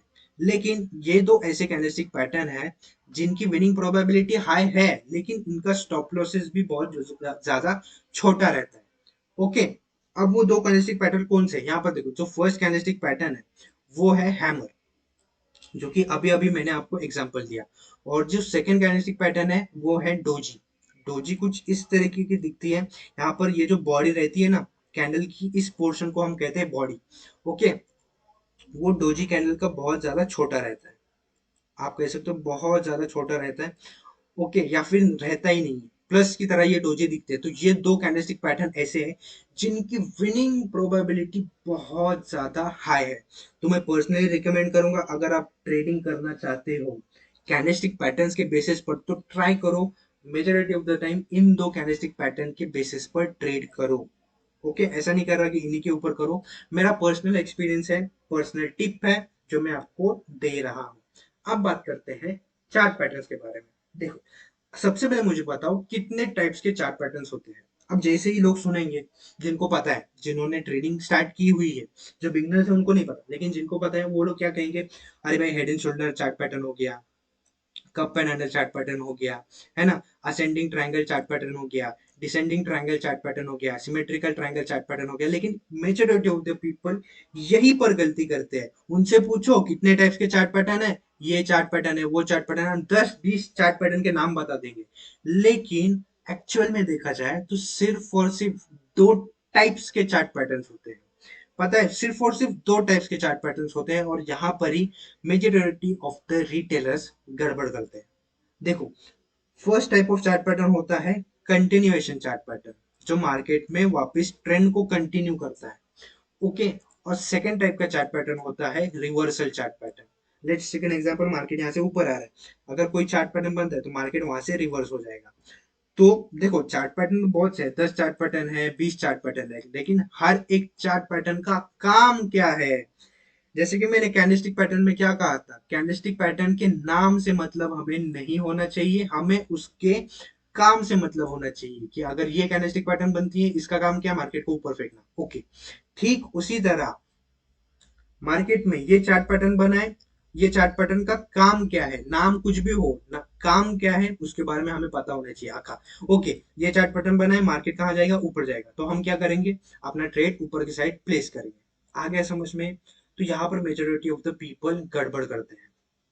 ओके, दो टाइप्स के चार्ट पैटर्न होते हैं। अब वो तो हो गया, लेकिन आपको तीन बेसिक पैटर्न पता होने चाहिए। कौन सी वो तीन बेसिक पैटर्न है? एक है एम, दूसरा है डब्ल्यू और तीसरा है एन। ये तीन बेसिक चार्ट पैटर्न, आपको चार्ट पैटर्न नहीं कहूंगा, सिर्फ पैटर्न कहूंगा, क्योंकि ये तीन ऐसे पैटर्न हैं जो कि हर एक चार्ट पैटर्न के अंदर होते हैं। अगर आप सिर्फ इन तीन पैटर्न्स के बेसिस पर भी ट्रेड करते हो, तब आप हर एक chart pattern easily without any tension trade कर सकते हो। ओके, लेकिन मैं आपको बताऊंगा इनके बेसिस पर ट्रेड कैसे करना है। ओके, मैं आपको सिखाऊंगा, बेसिक साइकोलॉजी में आपको बताऊंगा। ओके, अब यहाँ पर देखो, देखो अगर मार्केट यहाँ पर इस तरीके से ऊपर आ रहा है, मार्केट क्या कर रहा है, हायर हाई बना रहा है। मार्केट यहाँ से ऊपर आया, ये क्या हो गया, हाई हो गया। ओके, ये क्या हो गया, लो हो गया। फिर से मार्केट और ऊपर गया तो ये क्या हो गया, हायर हाई। प्रीवियस हाई से ऊपर है इसलिए मार्केट हायर हाई बना है। प्रीवियस लो से ये लो ऊपर है इसलिए क्या हो गया, lower high, higher low, sorry, higher low हो गया। ओके, अब मार्केट क्या कर रहा है, हायर है, higher low, higher high, higher low, higher high, higher low बना रहा है। अब यहाँ पर क्या है, मार्केट बुलिश है, क्योंकि मार्केट कंटिन्यूसली ऊपर जा रहा है। अब मार्केट में क्या हुआ, इस तरीके से मार्केट ऊपर गया, लेकिन मार्केट अभी क्या करता है, इस हाई को ब्रेक नहीं कर पाता। अब नहीं कर पाता, इसका मतलब क्या है कि मार्केट अभी बुलिश नहीं है। अगर बुलिश होता तो इस लेवल को ब्रेक करके वापस नया हायर हाई बनाता। ओके, लेकिन यह हमें क्या इंडिकेट करता है कि मार्केट अभी बुलिश नहीं है। लेकिन अभी हम इसे ये भी नहीं कह सकते कि मार्केट बेरिश है। क्यों नहीं कह सकते, क्योंकि मार्केट ने प्रीवियस लो अभी तक ब्रेक नहीं किया हुआ है। तो इसको हम बेरिश है ये भी नहीं कह सकते। जब तक मार्केट ये प्रीवियस लो ब्रेक नहीं करेगा, तब तक हम इसे बेरिश नहीं मानेंगे, और जब तक मार्केट इस प्रीवियस हाई को ब्रेक नहीं करता, तब तक हम इसे बुलिश भी नहीं मानेंगे। ओके, अब यहाँ पर अगर मार्केट इस लेवल को ब्रेक करता है इस तरीके से और वापस इस लेवल पर आता है, तो यहाँ पर ये कौन सा पैटर्न हो गया, ये हो गया एम पैटर्न। ओके, जब जब तक मार्केट इस लेवल को ब्रेक नहीं करेगा, तब तक हम इसे एम पैटर्न नहीं करेंगे। जैसा ही ब्रेक करेगा तब हम इसे एम पैटर्न कंसिडर करेंगे, और मार्केट फिर से इस लेवल पर आता है, तो अब ये सपोर्ट का काम कर रहा था ना, यहाँ पर देखो ये सपोर्ट का काम कर रहा था। मार्केट यहाँ से बार बार देखो ऊपर जा रहा है ना, मार्केट यहाँ से फिर से बार बार ऊपर जा रहा है। अब ये काम क्या करेगा, अब ये रेजिस्टेंस का काम करेगा, है ना। मार्केट यहाँ पर आएगा, यहाँ से फिर से नीचे गिरेगा, तो यहाँ पर आप क्या करोगे, यहाँ पर आप सिंपली एंट्री करोगे। कोई कोई इसे पुल बैक भी बोलता है, कोई कोई इसे रीटेस्ट भी बोलता है, डजेंट मैटर। हमें काम से मतलब है, नाम से मतलब नहीं है।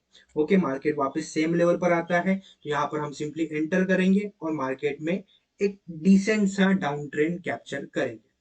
आ गया समझ में एम पैटर्न को कैसे ट्रेड करना है, सिंपल है। और ये साइकोलॉजिकल पॉइंट है।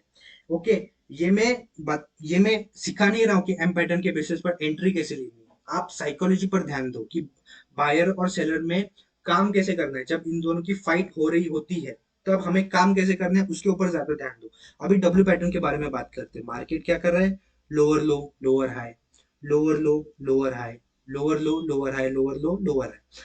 अब मार्केट क्या करता है, एक और लोअर लो बनाता है, और मार्केट फिर से ऊपर आता है। लेकिन अभी मार्केट क्या हो गया, फेल हो गया, इस लेवल को ब्रेक करने को मार्केट फेल हो गया। अब मार्केट में क्या है, मार्केट बेरिश नहीं है। सबसे मोस्ट इंपॉर्टेंट पॉइंट, ध्यान से सुनना, साइकोलॉजी देखना। अभी मार्केट बेरिश नहीं है, लेकिन हम ये भी नहीं कह सकते कि मार्केट अभी बुलिश है। क्यों नहीं कह सकते, क्योंकि मार्केट ने अभी इस लेवल को भी ब्रेक नहीं किया। अगर मार्केट ब्रेक करता है, मार्केट बुलिश है। अगर मार्केट इसको ब्रेक करता है, मार्केट बेरिश है। ओके, अभी लेट्स टेक एन एग्जांपल कि इसको मार्केट ब्रेक करता है, मार्केट बुलिश है, एक कंफर्मेशन मिल गया। ओके, सेकंड कंफर्मेशन मिल गया कि ये डब्ल्यू पैटर्न है। ओके, यहां तक आगे समझ में। अब हमें एंट्री कैसी करनी है, जब तक मार्केट रीटेस्ट नहीं करेगा इस पर्टिकुलर मूव को, लोग कहते हैं रीटेस्ट या फिर पुल बैक भी कहते हैं।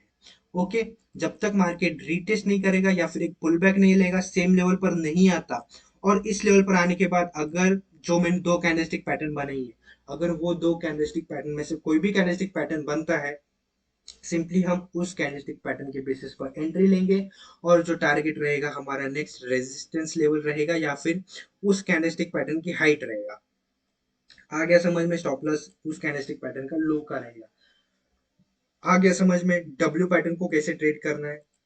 अब बात करते हैं एन पैटर्न के बारे में। एन पैटर्न के बारे में क्या कहूँ, बहुत ही ज्यादा सिंपल है। Okay, same logic same psychology.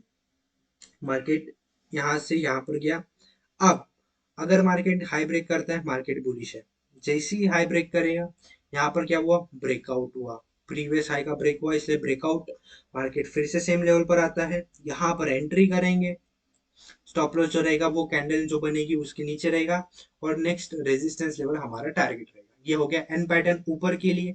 और एन पैटर्न अगर नीचे भी बनता है, सिंपली यहाँ पर एंटर करेंगे, सॉरी, ये हो गया ब्रेकआउट हो गया, और मार्केट वापस सेम लेवल के आसपास आता है, यहाँ पर एंटर करेंगे और मार्केट में वापस एक डाउन ट्रेंड हम कैप्चर करेंगे। ये हो गया एन पैटर्न को ट्रेड करने का तरीका। अब मैंने बता दिया आपको तीन बेसिक पैटर्न्स को कैसे ट्रेड करते हैं। सिंपली मैंने आपको साइकोलॉजी ही बता दी कि एक्चुअल में मार्केट में साइकोलॉजी कितनी इंपॉर्टेंट है। ओके। अब जैसे कि मैंने कहा था कि हर एक चार्ट पैटर्न के अंदर ये तीन चार्ट पैटर्न होते हैं।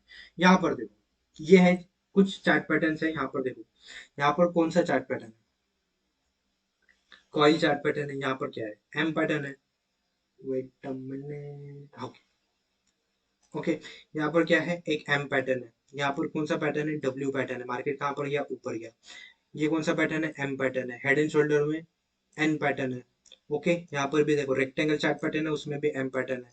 तो यहाँ पर देखो हर एक चार्ट पैटर्न के अंदर, ये तो डबल टॉप ही है, ये ट्रिपल बॉटम है, हर एक चार्ट पैटर्न के अंदर ये सारे के सारे चार्ट पैटर्न्स होते हैं। तो अगर आप इन तीन चार्ट पैटर्न्स को भी मास्टर करते हो तो आप हर एक चार्ट पैटर्न को ट्रेड इजीली कर सकते हो। यहाँ तक आ गया समझ में? बहुत ही सिंपल है। अब हम आगे बढ़ेंगे हाउ टू ट्रेड, क्योंकि यहाँ पर देखो अभी मोस्ट ऑफ द टाइम देखो, पहले के टाइम पर 1 से 2 साल पहले मार्केट में चार्ट पैटर्न्स बनते थे। लेट्स टेक एन एग्जांपल, इसका ही एग्जांपल लेते हैं, head and shoulder. Head and shoulder बना, ओके, ये जो सपोर्ट लेवल था जहां से मार्केट ऊपर जा रहा था, उसको ब्रेक किया, रीटेस्ट हुआ, यहाँ पर एंट्री की और सीधा टारगेट। लेकिन अभी मार्केट क्या करता है पता है, सब कुछ परफेक्ट बनाएगा, हेड एंड शोल्डर का हेड एंड शोल्डर बनाएगा, और मार्केट क्या करेगा, इस तरीके से ब्रेकआउट भी देखा और यहाँ पर रिटेस्ट भी करेगा और सीधा यहाँ से वापस मार्केट रिवर्स कर जाएगा। यहाँ पर क्या करता है, मार्केट ट्रैप करता है, किसको ट्रैप करता है, सेलर्स को ट्रैप करता है। ओके। अब मैं आपको बताऊंगा कि अगर आपको इस ट्रैप से भी बचना है, जो कि market majority of the time current market scenario में कर रहा है, मार्केट इस तरीके से डब्ल्यू पैटर्न बनाएगा, डब्ल्यू पैटर्न का ब्रेकआउट बताएगा, और यहाँ पर मार्केट बायर्स को ट्रैप करके वापस नीचे चला जाता है। तो वो क्यों जाता है, इससे आखिर बचना कैसे, ट्रैप को कैसे आइडेंटिफाई करना है, वो मैं भी आपको बताऊंगा। क्योंकि सब लोग आपको बता देंगे कि चार्ट पैटर्न को कैसे आइडेंटिफाई करना है, कहाँ पर एंट्री करनी है, कहाँ पर स्टॉप लॉस होगा, ओके, ये सब कुछ बताएगा। लेकिन चार्ट पैटर्न में अगर आप ट्रैप भी हो जाते हो तो उस ट्रैप को कैसे आइडेंटिफाई करना है, उस ट्रैप से कैसे बचना है, वो कोई नहीं बताता। तो वो मैं आपको बताऊंगा, ध्यान से सुनना। यहाँ पर देखो, जैसे कि मैंने बताया, दो टाइप्स के चार्ट पैटर्न्स होते हैं, एक होता है कंटिन्यूएशन, दूसरा होता है रिवर्सल। अब जब भी कोई चार्ट पैटर्न बने, चाहे वो रिवर्सल हो चाहे वो कंटिन्यूएशन हो, एक चीज जरूर ध्यान रखना कि अगर रिवर्सल चार्ट पैटर्न बनता है सॉरी, तो उसमें टाइम ज्यादा लगना चाहिए। ओके, रिवर्सल चार्ट पैटर्न बन रहा है, let's take an example, head and shoulder बन रहा है, तो इस हेड एंड शोल्डर को बनने में मिनिमम 1.5 से लेके 2 घंटे लगने चाहिए, मिनिमम बता रहा हूँ, पर्सनल एक्सपीरियंस के बेसिस पर बता रहा हूँ, एक और टिप आपको दे रहा हूँ, मिनिमम 1 से 2 घंटा इसको लगना चाहिए। ओके, कोई भी रिवर्सल चार्ट पैटर्न हो, 1 से 2 घंटा या फिर 3 से 4 घंटे लगे तब भी चलेगा, फिर तो और स्ट्रॉन्ग रिवर्सल चार्ट पैटर्न होगा वो। ओके, इंपॉर्टेंट पॉइंट है, नोट डाउन करके रखो। और वॉल्यूम एक इंडिकेटर है जिसका आपको यूज करना है, वो भी आप प्लॉट कर सकते हो, वरना सिंपली आप चार्ट पैटर्न को देख कर ही आप इजीली उसको ट्रेड कर सकते हो। लेकिन एक और इम्पोर्टेंट कंफर्मेशन टूल कह लो, वॉल्यूम भी हाई होना चाहिए। अगर रिवर्सल चार्ट पैटर्न बनता है तो वॉल्यूम भी हाई होना चाहिए। लेकिन क्यों, ये 2 पॉइंट इंपॉर्टेंट क्यों है, कितनों के मन में ये डाउट आ रहा है, बहुत से लोगों के मन में डाउट आ रहा होगा। देखो, मार्केट कंटिन्यूअसली ऊपर जा रहा है, ओके, अब आप मुझे बताओ, एक कॉमन सेंस वाली बात कहूंगा, आप मुझे बताओ, मार्केट कंटिन्यूअसली ऊपर जा रहा है, स्ट्रॉन्ग कौन है, बायर स्ट्रॉन्ग है या फिर सेलर स्ट्रॉन्ग है, ऑफ कोर्स बायर स्ट्रॉन्ग होंगे। ओके, अभी मार्केट को क्या करना है, मार्केट को नीचे फेंकना है। तो आप मुझे बताओ, मार्केट को नीचे फेंकना है तो सेलर्स आएंगे, सेलर्स मार्केट को नीचे लेके जाएंगे। क्या यहाँ पर स्ट्रॉन्ग सेलर्स होने चाहिए या फिर वीक सेलर्स होने चाहिए, इतना मुझे बता दो। स्ट्रॉन्ग सेलर्स लगेंगे क्योंकि बायर्स भी तो स्ट्रॉन्ग है, तो सेलर्स भी स्ट्रॉन्ग लगेंगे अगर मार्केट को यहाँ से नीचे फेंकना है तो। ओके, तो जब इन दोनों दोनों पार्टी अगर स्ट्रांग है, बायर्स भी स्ट्रांग है, सेलर्स भी स्ट्रांग है, तो आप मुझे बताओ, महाभारत का युद्ध हुआ था, उनमें कौरव भी स्ट्रांग थे और पांडव भी स्ट्रांग थे, तो वो युद्ध कितने दिन चला था? एग्जैक्ट नंबर मुझे पता नहीं है, बट आई थिंक सो 8 से 10 दिन या फिर 7-8 दिन चला था। ओके, 7-8 दिन युद्ध चला था। तो आप मुझे बताओ, जब मार्केट इस तरीके से ऊपर आ रहा है, जब दोनों पार्टी स्ट्रांग है, तो यहाँ पर टाइम लगेगा कि नहीं लगेगा? टाइम लगेगा। 2 घंटे लग सकते हैं, ओके, 4 घंटे लग सकते हैं, डजेंट मैटर, जितना भी टाइम लगे, पर टाइम लगेगा। अब दोनों पार्टी स्ट्रांग है, इन दोनों के बीच में जब फाइट होगी, तब वॉल्यूम क्या कम होगा? कैसे कम होगा? क्योंकि यहाँ पर भी बायर्स बहुत ज्यादा है, यहाँ पर भी सेलर्स बहुत ज्यादा है, जब इन दोनों की फाइट होगी, वॉल्यूम भी बहुत ज्यादा इंक्रीज होगा। ओके, अगर ये दो सिनेरियोस फेवर में आते हैं, तो सिंपली हमें क्या करना है? जैसे ही ब्रेकडाउन मिलेगा, सिंपली हमें रिटेस्ट पर एंट्री करनी है और सिंपली डाउनसाइड का मोमेंटम प्ले करना है। ये हो गया रिवर्सल के केस में। कंटिन्यूएशन के केस में इसका उल्टा होगा। अगर मार्केट इस तरीके से ऊपर आ रहा है और इस तरीके से कोई पैटर्न बनता है, तो इसमें बस एक चीज, दो चीज देखना, कि टाइम बहुत कम होना चाहिए। अगर कोई भी पैटर्न बन रहा है, वो मिनिमम से मिनिमम 1 घंटे का होना चाहिए, या फिर 45 मिनट्स का होना चाहिए। ओके, इससे ज्यादा हुआ तो, इससे ज्यादा मैक्सिमम क्या कंसीडर कर सकते हो? मैक्सिमम वो 1.5 घंटे का होना चाहिए। 1.5 घंटे से ज्यादा कोई भी कंटिन्यूएशन चार्ट पैटर्न नहीं होना चाहिए। अगर 1.5 घंटे से ज्यादा है, तब समझ लो कुछ तो गड़बड़ है। ओके, ये दो चीजें देखना, बस। इजीली आप चार्ट पैटर्न के बेसिस पर ट्रेड कर लोगे और इजीली आप प्रॉफिटेबल हो जाओगे। आगे समझ में, ये दो पॉइंट्स जो है, जो कोई नहीं आपको बताएगा, सॉरी, मैं बता रहा हूँ पर्सनली, ये मास्टर क्लास है, तो ध्यान से देखना। अब बात करते हैं डाउ थ्योरी के बारे में, जो कि मोस्ट इंपॉर्टेंट है in the field of trading. The first important point in डाउ theory is market discounts everything except the act of God. अब मैंने ये एक पॉइंट है जो कि मैं बताना भूल गया। देखो, मार्केट डिस्काउंट्स एवरीथिंग, ये मैंने आपको पहले ही बता दिया, except the act of God. अब इसका क्या मतलब है? देखो, कभी कभी क्या होता है ना, अचानक बारिश हो जाती है। जैसे अभी प्रीवियस मंथ में ही आपने देखा था, बहुत जगह हैवी रेनफॉल हुआ, जिसकी वजह से शहरों में पानी भर गया, है ना? शहरों में पानी भर गया तो क्या हुआ, वहां की जो बिजनेसेस थे, छोटे मोटे बिजनेसेस थे या फिर कंपनीज थे, उनमें इफेक्ट पड़ा। तो वहां पर क्या हो गया, प्रोडक्शन एकदम बंद हो गया। ओके, यहाँ पर, वहां पर क्या हो गया, प्रोडक्शन बंद हो गया, तो वहां पर इफेक्ट कहाँ पड़ा? बड़ी कंपनीज पर। Let's take an example, Reliance की कोई कंपनी थी, वहां पर छोटी सी एक, कह सकते हो वेयर हाउस था, या फिर कह सकते हो एक प्रोडक्शन हाउस था, वहां पर इफेक्ट पड़ गया, प्रोडक्शन बंद हो गया। तो वहां पर इफेक्ट कहाँ पड़ा? जहां पर मेन रिलायंस का जो सेंटर था, तो वहां पर इफेक्ट पड़ा। वहां पर इफेक्ट पड़ा तो स्टॉक मार्केट में भी इफेक्ट पड़ा, जिसकी वजह से रिलायंस नीचे आया। और करंटली देखा जाए तो रिलायंस नीचे आया है। ओके, तो यही रीजन है जिनको मार्केट डिफाइन नहीं कर पाता। अचानक से हेवी रेनफॉल हो गई, कहाँ पर लैंडस्लाइड हो गई, कहाँ पर अर्थक्वेक आ गया, ओके, कहाँ पर सुनामी आ गई। तो ये कैसे इवेंट्स हैं? ये अचानक होने वाले इवेंट्स हैं, इनको मार्केट पहले से ही आइडेंटिफाई नहीं कर पाता, डिस्काउंट नहीं कर पाता। तो इसलिए except the act of God, market discounts everything except the act of God. Okay, second and most important point है, volume should conform each other. अब इसका क्या मतलब है? Let's take an example, each other sorry, volume should conform price. Let's take an example कि यहाँ पर market इस तरीके से ऊपर जा रहा है। अगर मार्केट ऊपर जा रहा है, तो वॉल्यूम भी इंक्रीज होना चाहिए। क्यों इंक्रीज होना चाहिए? क्योंकि मार्केट ऊपर जा रहा है। ऊपर जा रहा है, इसका मतलब क्या है? बायर स्ट्रांग है। अगर मार्केट में सच में बायर स्ट्रांग है, तो वॉल्यूम भी इंक्रीज दिखना चाहिए। अगर वॉल्यूम इंक्रीज नहीं है, समझ लो जो बाइंग आ रही है, वो फंसाने वाली बाइंग आ रही है। एक और टिप आपको मैं दे रहा हूँ, टिप कह सकते हो। ओके, अगर वॉल्यूम में इंक्रीज नहीं है और मार्केट ऊपर जाए, इसका समझ लो ये जो बाइंग है, ये आपको ट्रैप करने के लिए बाइंग है। Same for the selling. अगर मार्केट कंटिन्यूअसली नीचे आ रहा है, तो सेलर्स क्या है? स्ट्रॉन्ग सेलर्स है। अगर स्ट्रॉन्ग सेलर्स है, वॉल्यूम भी कैसा होना चाहिए? हाई वॉल्यूम होना चाहिए, वॉल्यूम में भी इंक्रीज दिखना चाहिए। अगर वॉल्यूम में इंक्रीज है, तो जो सेलिंग आ रही है वो जेन्युइन सेलिंग है। ओके, लेकिन अगर वॉल्यूम इंक्रीज नहीं है और तब भी सेलिंग आ रही है, तब समझ लेना कुछ ना कुछ तो गड़बड़ है। तो ये मोस्ट इंपॉर्टेंट पॉइंट है जहां पर मार्केट में रिटेलर्स ध्यान नहीं देते। डाउ थ्योरी बहुत से लोगों को पता ही नहीं होगी। ओके, तो ध्यान से सुना, बहुत ज्यादा इंपॉर्टेंट पॉइंट्स है। ओके, अब बात करते हैं मार्केट इंडाइसेस के बारे में। Market indices should conform each other, third and most important point. अब देखो, स्टॉक मार्केट में दो मेजर इंडेक्स है, एक है निफ्टी 50 और एक है बैंक निफ्टी। अगर निफ्टी 50 ऊपर जा रहा है, let's take an example, Nifty 50 ऊपर जा रहा है और उसी के साथ साथ बैंक निफ्टी भी ऊपर जा रहा है, तो बैंक निफ्टी कंफर्म कर रहा है निफ्टी 50 को कि मार्केट आज बुलिश है। क्यों? क्योंकि दोनों इंडेक्स साथ में ऊपर जा रहे हैं।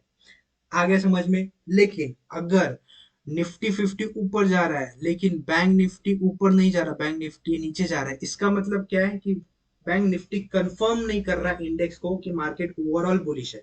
यहाँ पर क्या होगा?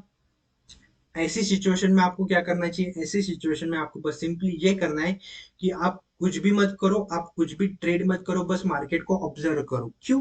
क्योंकि मोस्ट ऑफ द टाइम, मेरे पर्सनल एक्सपीरियंस के बेसिस पर बता रहा हूँ, जब दोनों ही इंडेक्स, एक इंडेक्स ऊपर जा रहा है एक इंडेक्स नीचे जा रहा है, तो majority of the time market क्या होता है? मार्केट साइडवेज होता है। तो साइडवेज मार्केट में कभी भी ट्रेड मत करना जब तक हमें कोई क्लियर कंफर्मेशन नहीं मिले कि दोनों इंडेक्स एक साइड पर मूव कर, चाहे वो ऊपर हो चाहे वो नीचे हो। ओके, तो third and most important point है, ध्यान से नोट डाउन करके रखना। अब बात करते हैं fourth and most important point के बारे में। ओके, जो कि है market moves in three time frame. एक है प्राइमरी, दूसरा है सेकेंडरी और तीसरा है माइनर। अब देखो, प्राइमरी, सेकेंडरी और माइनर टाइम फ्रेम हर एक पर्सन के लिए अलग अलग हो सकते हैं, डजेंट मैटर। लेकिन मैं आपको बताऊंगा वो टाइम फ्रेम कौन से हैं, पर्सनल एक्सपीरियंस के थ्रू बताऊंगा, थोड़ा मल्टीपल टाइम फ्रेम एनालिसिस के बेसिस पर मैं आपको बताऊंगा। ओके, यहाँ पर देखो, यहाँ पर मैंने कुछ पॉइंट्स नोट डाउन रख करके रखे हैं।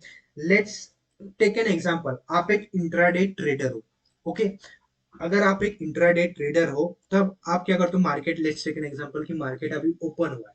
ओपन होने के बाद आप मार्केट को ऑब्जर्व कर रहे हो कि मार्केट इस तरीके से मूव कर रहा है। अब इस पॉइंट के आसपास आप डिसाइड करते हो, आप एक डिसीजन बनाओगे, क्या यहाँ से मुझे बाई साइड का ट्रेड लेना है, क्या यहाँ से मुझे सेल साइड का ट्रेड लेना है। आप एक डिसीजन बनाओगे इंट्राडे ट्रेडिंग के लिए। तो आप मुझे बताओ, आप कौन सा टाइम फ्रेम यूज करोगे? अगर आप एक इंट्राडे ट्रेडर हो, 5 मिनट्स टाइम फ्रेम यूज करोगे या फिर 15 मिनट्स टाइम फ्रेम यूज करोगे?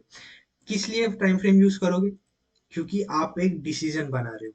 ओके, तो कौन सा टाइम फ्रेम यूज करोगे? सिंपली आप 5 मिनट्स या फिर 15 मिनट्स टाइम फ्रेम का यूज करोगे। ओके, अब आपने डिसाइड किया कि आपको बाई साइड का ट्रेड लेना है, कि मार्केट ऊपर जाएगा। ओके, ये आपने डिसीजन बना लिया, लेकिन क्या आपका डिसीजन सही है या फिर आपका डिसीजन गलत है? उसको कंफर्मेशन करने के लिए आपके पास एक कंफर्मेशन टाइम फ्रेम भी होना चाहिए, है ना? अगर मैं 5 मिनट्स टाइम फ्रेम पर डिसीजन बना रहा हूँ, तो क्या ये डिसीजन मेरा सही है कि नहीं, उसको कंफर्म करने के लिए कंफर्मेशन टाइम फ्रेम भी होना चाहिए। तो कंफर्मेशन टाइम फ्रेम कौन सा होगा? सिंपल है, अगर आप 5 मिनट्स पर डिसीजन बना रहे हो तो उसके एक टाइम फ्रेम हाई, भले वो 15 मिनट्स भी हो सकता है या फिर वो 30 मिनट्स भी हो सकता है या फिर वो 1 आवर टाइम फ्रेम भी हो सकता है, डजेंट मैटर, इनमें से कोई भी एक टाइम फ्रेम हो सकता है। क्यों? क्यों कंफर्मेशन टाइम फ्रेम क्यों होना चाहिए? क्योंकि मेजोरिटी ऑफ द टाइम क्या होता है पता है आपको? यहाँ पर दिख तो रहा है कि यहाँ पर मार्केट अभी ऊपर जाएगा, लेकिन बड़े टाइम फ्रेम पर क्या होता है पता है? ओवरऑल मार्केट का ट्रेंड डाउन साइड होता है। हो सकता है मार्केट यहाँ से एक बस एक पुल बैक ले रहा हो।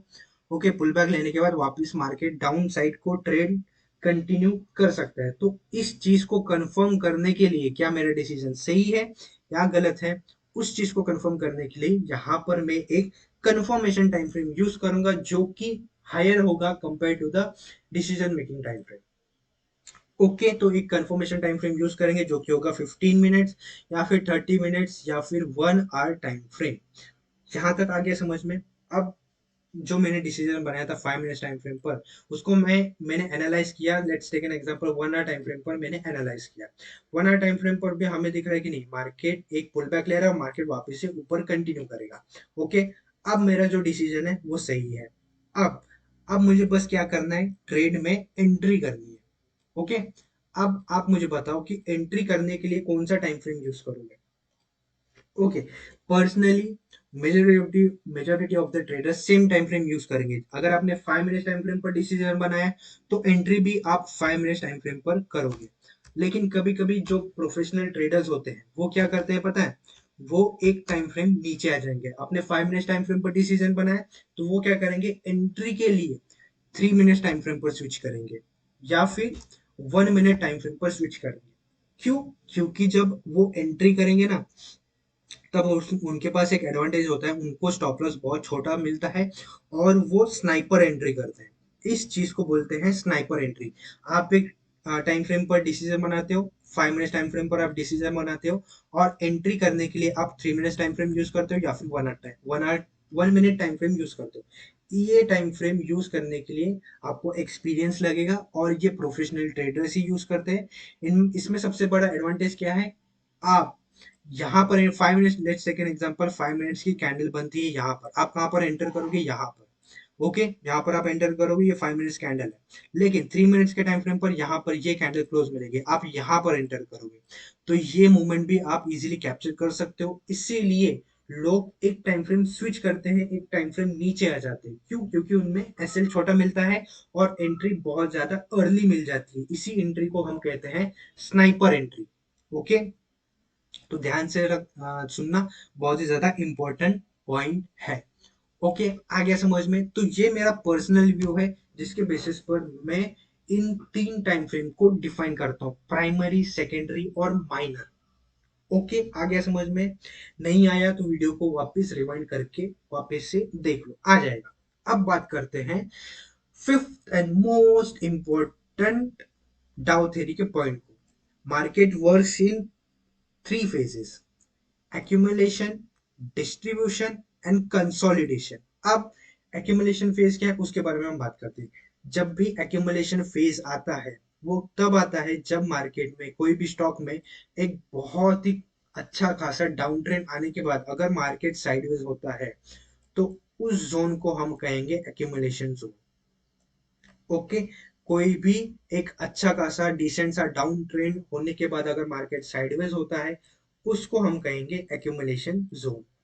ओके, उसके बाद आता है डिस्ट्रीब्यूशन जोन। ये जोन तब आता है जब कोई भी स्टॉक बहुत ही अच्छा खासा रैली कर देता है और उसके बाद अगर साइडवेज होता है, ओके, तब उस जोन को हम कहेंगे डिस्ट्रीब्यूशन जोन। ओके, अब बात करते हैं लास्ट जोन के बारे में जो कि कंसोलिडेशन जोन। ये कहाँ पर बनता है पता है? कोई भी एक एंटायर ट्रेंड हो, let's take an example, market यहाँ पर ऊपर जाए, मार्केट थोड़ा साइडवेज होगा वापस ऊपर गया, फिर थोड़ा साइडवेज होगा वापस ऊपर गया। तो ये जो छोटे छोटे टाइम के लिए मार्केट थोड़ा साइडवेज होता है ना, इसको हम कहते हैं कंसोलिडेशन जोन। जहां पर मार्केट थोड़ा कंसोलिडेट करता है वापस ऊपर कंटिन्यू करता है, थोड़ा कंसोलिडेट करता है वापस थोड़ा ऊपर कंटिन्यू करता है।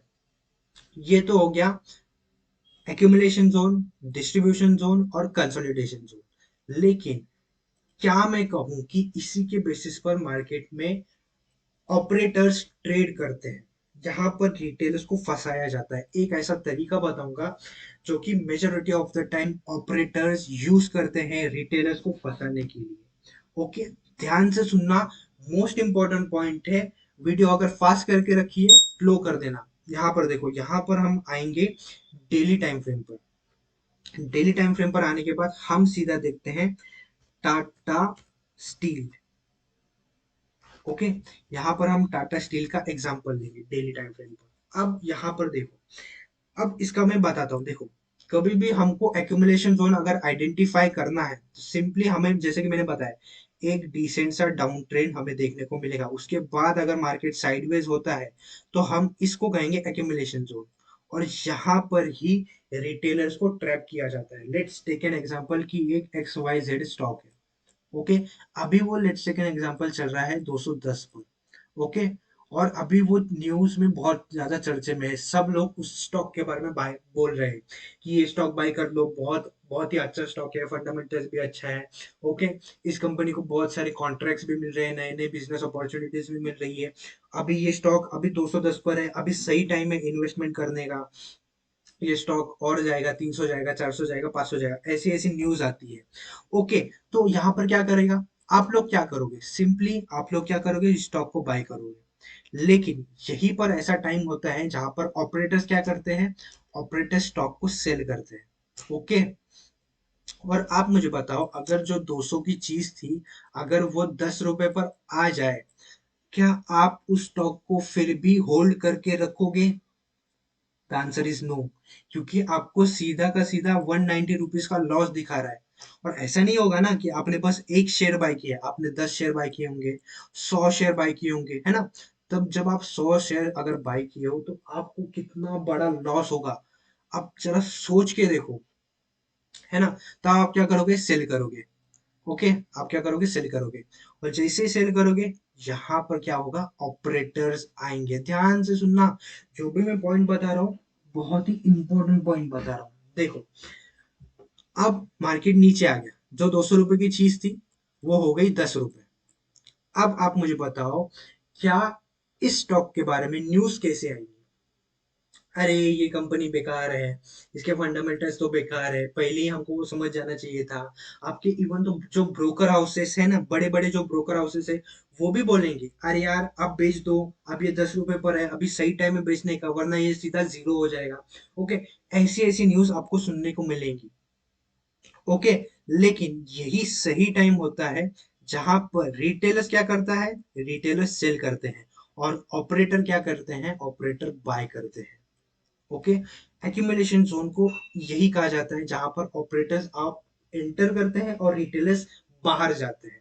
तो इसी जोन को हमें आइडेंटिफाई करना है, क्योंकि यहाँ पर ही major of the time buyer retailers को फंसाया जाता है। एक और तरीका बताता हूँ, देखो, कोई भी डाउन ट्रेंड को आइडेंटिफाई करने के लिए, ये जो डाउन ट्रेंड होना चाहिए ना, ये मिनिमम कह सकते हो 40 टू 70 टू 80%, हाँ, 40 टू 80% का मिनिमम डाउन ट्रेंड होना चाहिए। ओके। तभी हम इसे डाउन ट्रेंड कंसिडर करेंगे। अगर 40% से कम है, तब हम इसे डाउन ट्रेंड कंसिडर नहीं करेंगे। Most and important rule. Okay. और एक और इम्पोर्टेंट पॉइंट, वॉल्यूम इंडिकेटर है ना, जब ये डाउन ट्रेंड होगा, तब वॉल्यूम में ज्यादा इंक्रीज नहीं होना चाहिए। ओके। वॉल्यूम नॉर्मल होने चाहिए, और जैसे ही जब ये एक्यूमुलेशन जोन होगा, तब वॉल्यूम में आपको इंक्रीज देखने को मिलेगा। आपको मैं लाइव एग्जांपल भी दिखाता हूँ, जैसे कि मैंने बोला, टाटा स्टील लाइव एग्जांपल है। यहाँ पर बस मुझे थोड़ा सा टाइम दो। हाँ, ये देखो, लाइव एग्जांपल है। यहाँ पर मैं वॉल्यूम इंडिकेटर भी लगा देता हूँ। यहाँ पर देखो, टाटा स्टील कहाँ पर था, आप मुझे बताओ, टाटा स्टील कहाँ पर था, इन लेवल्स के आसपास था। ओके।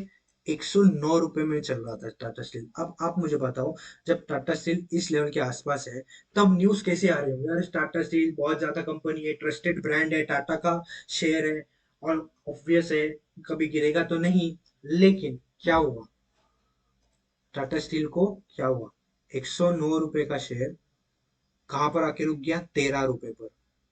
कितना बड़ा डाउनफॉल हमें देखने को मिला, 84% का फॉल, सीधा क्रैश हमें देखने को मिला। अब आप मुझे बताओ, जितने भी लोगों ने यहाँ पर बाय करके रखा है, क्या वो फिर भी होल्ड करेंगे? क्या न्यूज वाले इस पर्टिकुलर स्टॉक के बारे में क्या अच्छी बातें बोलेंगे, अरे नहीं सर आप इसे होल्ड करो, अभी ये और ऊपर जाएगा? क्या लोग होल्ड करेंगे? आप ही सोचो जरा, क्या होल्ड करेंगे? नहीं, है ना। क्या आप इसे होल्ड कर पाओगे? नहीं, क्योंकि जो चीज 109 रुपए 100 रुपए पर चल रही थी, वो सीधा आ चुकी है नीचे 10 रुपए पर, 13 रुपए पर आ चुकी है। आप नहीं होल्ड कर पाओगे, इतना बड़ा लॉस कोई नहीं देख पाएगा।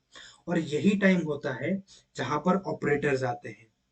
यहाँ पर क्या होगा, रिटेलर्स सेल करेंगे, और यहाँ पर ऑपरेटर्स जो है वो बाय करेंगे। यहाँ पर देखो, जैसे कि मैंने बताया था, वॉल्यूम में ज्यादा इंक्रीज नहीं होना चाहिए। मार्केट यहाँ से यहाँ तक गिरा है, क्या वॉल्यूम में हमें इंक्रीज देखने को मिल रहा है? नहीं, वॉल्यूम कांस्टेंट है। लेकिन जैसे ही मार्केट इस लेवल के पास आता है, वॉल्यूम में देखो स्लाइटली इंक्रीज देखने को मिल रहा है ना। वॉल्यूम में देखो, पहले वॉल्यूम कितना था, इतना था वॉल्यूम। यहाँ पर देखो, वॉल्यूम कितना था, वॉल्यूम इतना सा था वॉल्यूम। लेकिन जैसे मार्केट रेंज में आया, स्लाइटली इंक्रीज हमें देखने को मिलता है। तो यहाँ पर देखो देखो, ऑपरेटर भी स्मार्ट है। ऑपरेटर भी क्या पागल नहीं है कि ऑपरेटर उनकी देखो ऑपरेटर के पास हैवी क्वांटिटीज रहती है, किसी के पास 10,000 क्वांटिटीज होंगी, किसी के पास 1 लाख क्वांटिटीज होंगी, लेकिन वो क्या करेंगे, एक के 1 लाख क्वांटिटीज एक दिन में ऐड नहीं करेंगे। अगर वो एक दिन में ऐड करते हैं तो यहाँ पर सबको पता चल जाएगा, सारे रिटेलर्स को पता चल जाएगा कि नहीं यहाँ पर ऑपरेटर आ चुका है, तो यहाँ पर हमें भी बाय करना चाहिए। तो वो ऑपरेटर भी देखो स्मार्ट है, वो क्या करेगा, एक दिन 500 क्वांटिटीज ऐड करेगा, फिर अगले दिन 2,000 क्वांटिटीज ऐड करेगा। उसके बाद ऐसे करते करते करते करते वॉल्यूम में आपको आइडेंटिफाई दिख जाएगा कि नहीं वॉल्यूम में कुछ तो गड़बड़ है। जब मार्केट नीचे गिरा था तब तो वॉल्यूम एकदम शांत था, लेकिन जैसे ही मार्केट साइडवेज हो गया तब वॉल्यूम में इंक्रीज मिलने लगा। तो यहाँ पर क्या हो रहा है, यहाँ पर ऑपरेटर्स एंटर कर रहे हैं, और जैसे ही ऑपरेटर्स एंटर करेंगे और ये ब्रेकआउट हुआ, उसके बाद देखो मार्केट में वापस एक से बुल रन हमें देखने को मिला। ओके, यहाँ पर देखो मार्केट में वापस से एक अप ट्रेंड हमें देखने को मिला। ये एक टाटा स्टील का एग्जांपल है। ओके, अभी टाटा स्टील कहाँ पर है, 117 पर है। वापस से देखो कहाँ पर आ चुका, टाटा स्टील 117 पर, और हाई कितना लगाया था टाटा स्टील ने, 150 के आसपास हाई लगाया था। तो यहाँ पर देखो इस तरीके से रिटेलर्स को फंसाया जाता है। एक और एग्जांपल देता हूँ, टाटा मोटर्स का ही एग्जांपल है, टाटा मोटर्स का ही एग्जांपल है। यहाँ पर देखो बहुत ही परफेक्ट एग्जांपल है ये तो, डेली टाइम फ्रेम पर आते हैं। यहाँ पर देखो ये रहा वो एग्जांपल। आप मुझे बताओ, अब आप ही मुझे बताओ इसकी कितनी प्राइस है, कौन से लेवल के आसपास ही चल रहा है, 180 है ना, 200 के आसपास है। अब यहाँ पर यहाँ से ये मार्केट में नीचे गिरा, कितना नीचे गिरा, 86%, लेट्स कंसिडर एज 80% नीचे गिरा। लोग क्या करेंगे, sell sell sell sell sell, operator क्या करेगा, buy buy buy buy buy, operator buy किया। वॉल्यूम देखो, आप वॉल्यूम चेक करो, जब मार्केट यहां से नीचे गिर रहा था वॉल्यूम कितना था, बहुत ही नीचे। जैसे रेंज में आया वॉल्यूम में देखो स्लाइटली इंक्रीज देखने को मिला, ये वॉल्यूम है, स्लाइटली इंक्रीज। देखो क्योंकि ऑपरेटर भी स्मार्ट है, इतना आसानी से आप उसको आइडेंटिफाई नहीं कर पाओगे कि वॉल्यूम में भी इंक्रीज आपको देखने को मिल रहा है। ओके, स्लाइटली इंक्रीज हुआ, जैसे ब्रेकआउट हुआ market rally rally rally rally rally. Okay, और एक और चीज जो कि मैं बताना भूल गया, अब आप मुझे बताओ मार्केट कंटिन्यूअसली रैली कर रहा है, इस जोन को हम क्या कहेंगे, sideways zone, consolidation zone. Market गया ऊपर, नीचे आया, थोड़ा कंसोलिडेट किया, वापस ऊपर कंटिन्यू किया। यहाँ पर भी देखो मार्केट थोड़ा नीचे आया, साइडवेज हुआ, वापस ऊपर कंटिन्यू किया, तो इस जोन को हम कहेंगे कंसोलिडेशन जोन। अब यहाँ पर क्या हुआ, डिस्ट्रीब्यूशन जोन किसे कहते हैं। अब यहाँ पर देखो आप मुझे बताओ ऑपरेटर्स ने कहाँ पर बाय किया था, ऑपरेटर्स ने बाय किया था यहाँ पर, जब टाटा मोटर्स कहाँ पर था, 20 और 30 रुपए पर चल रहा था।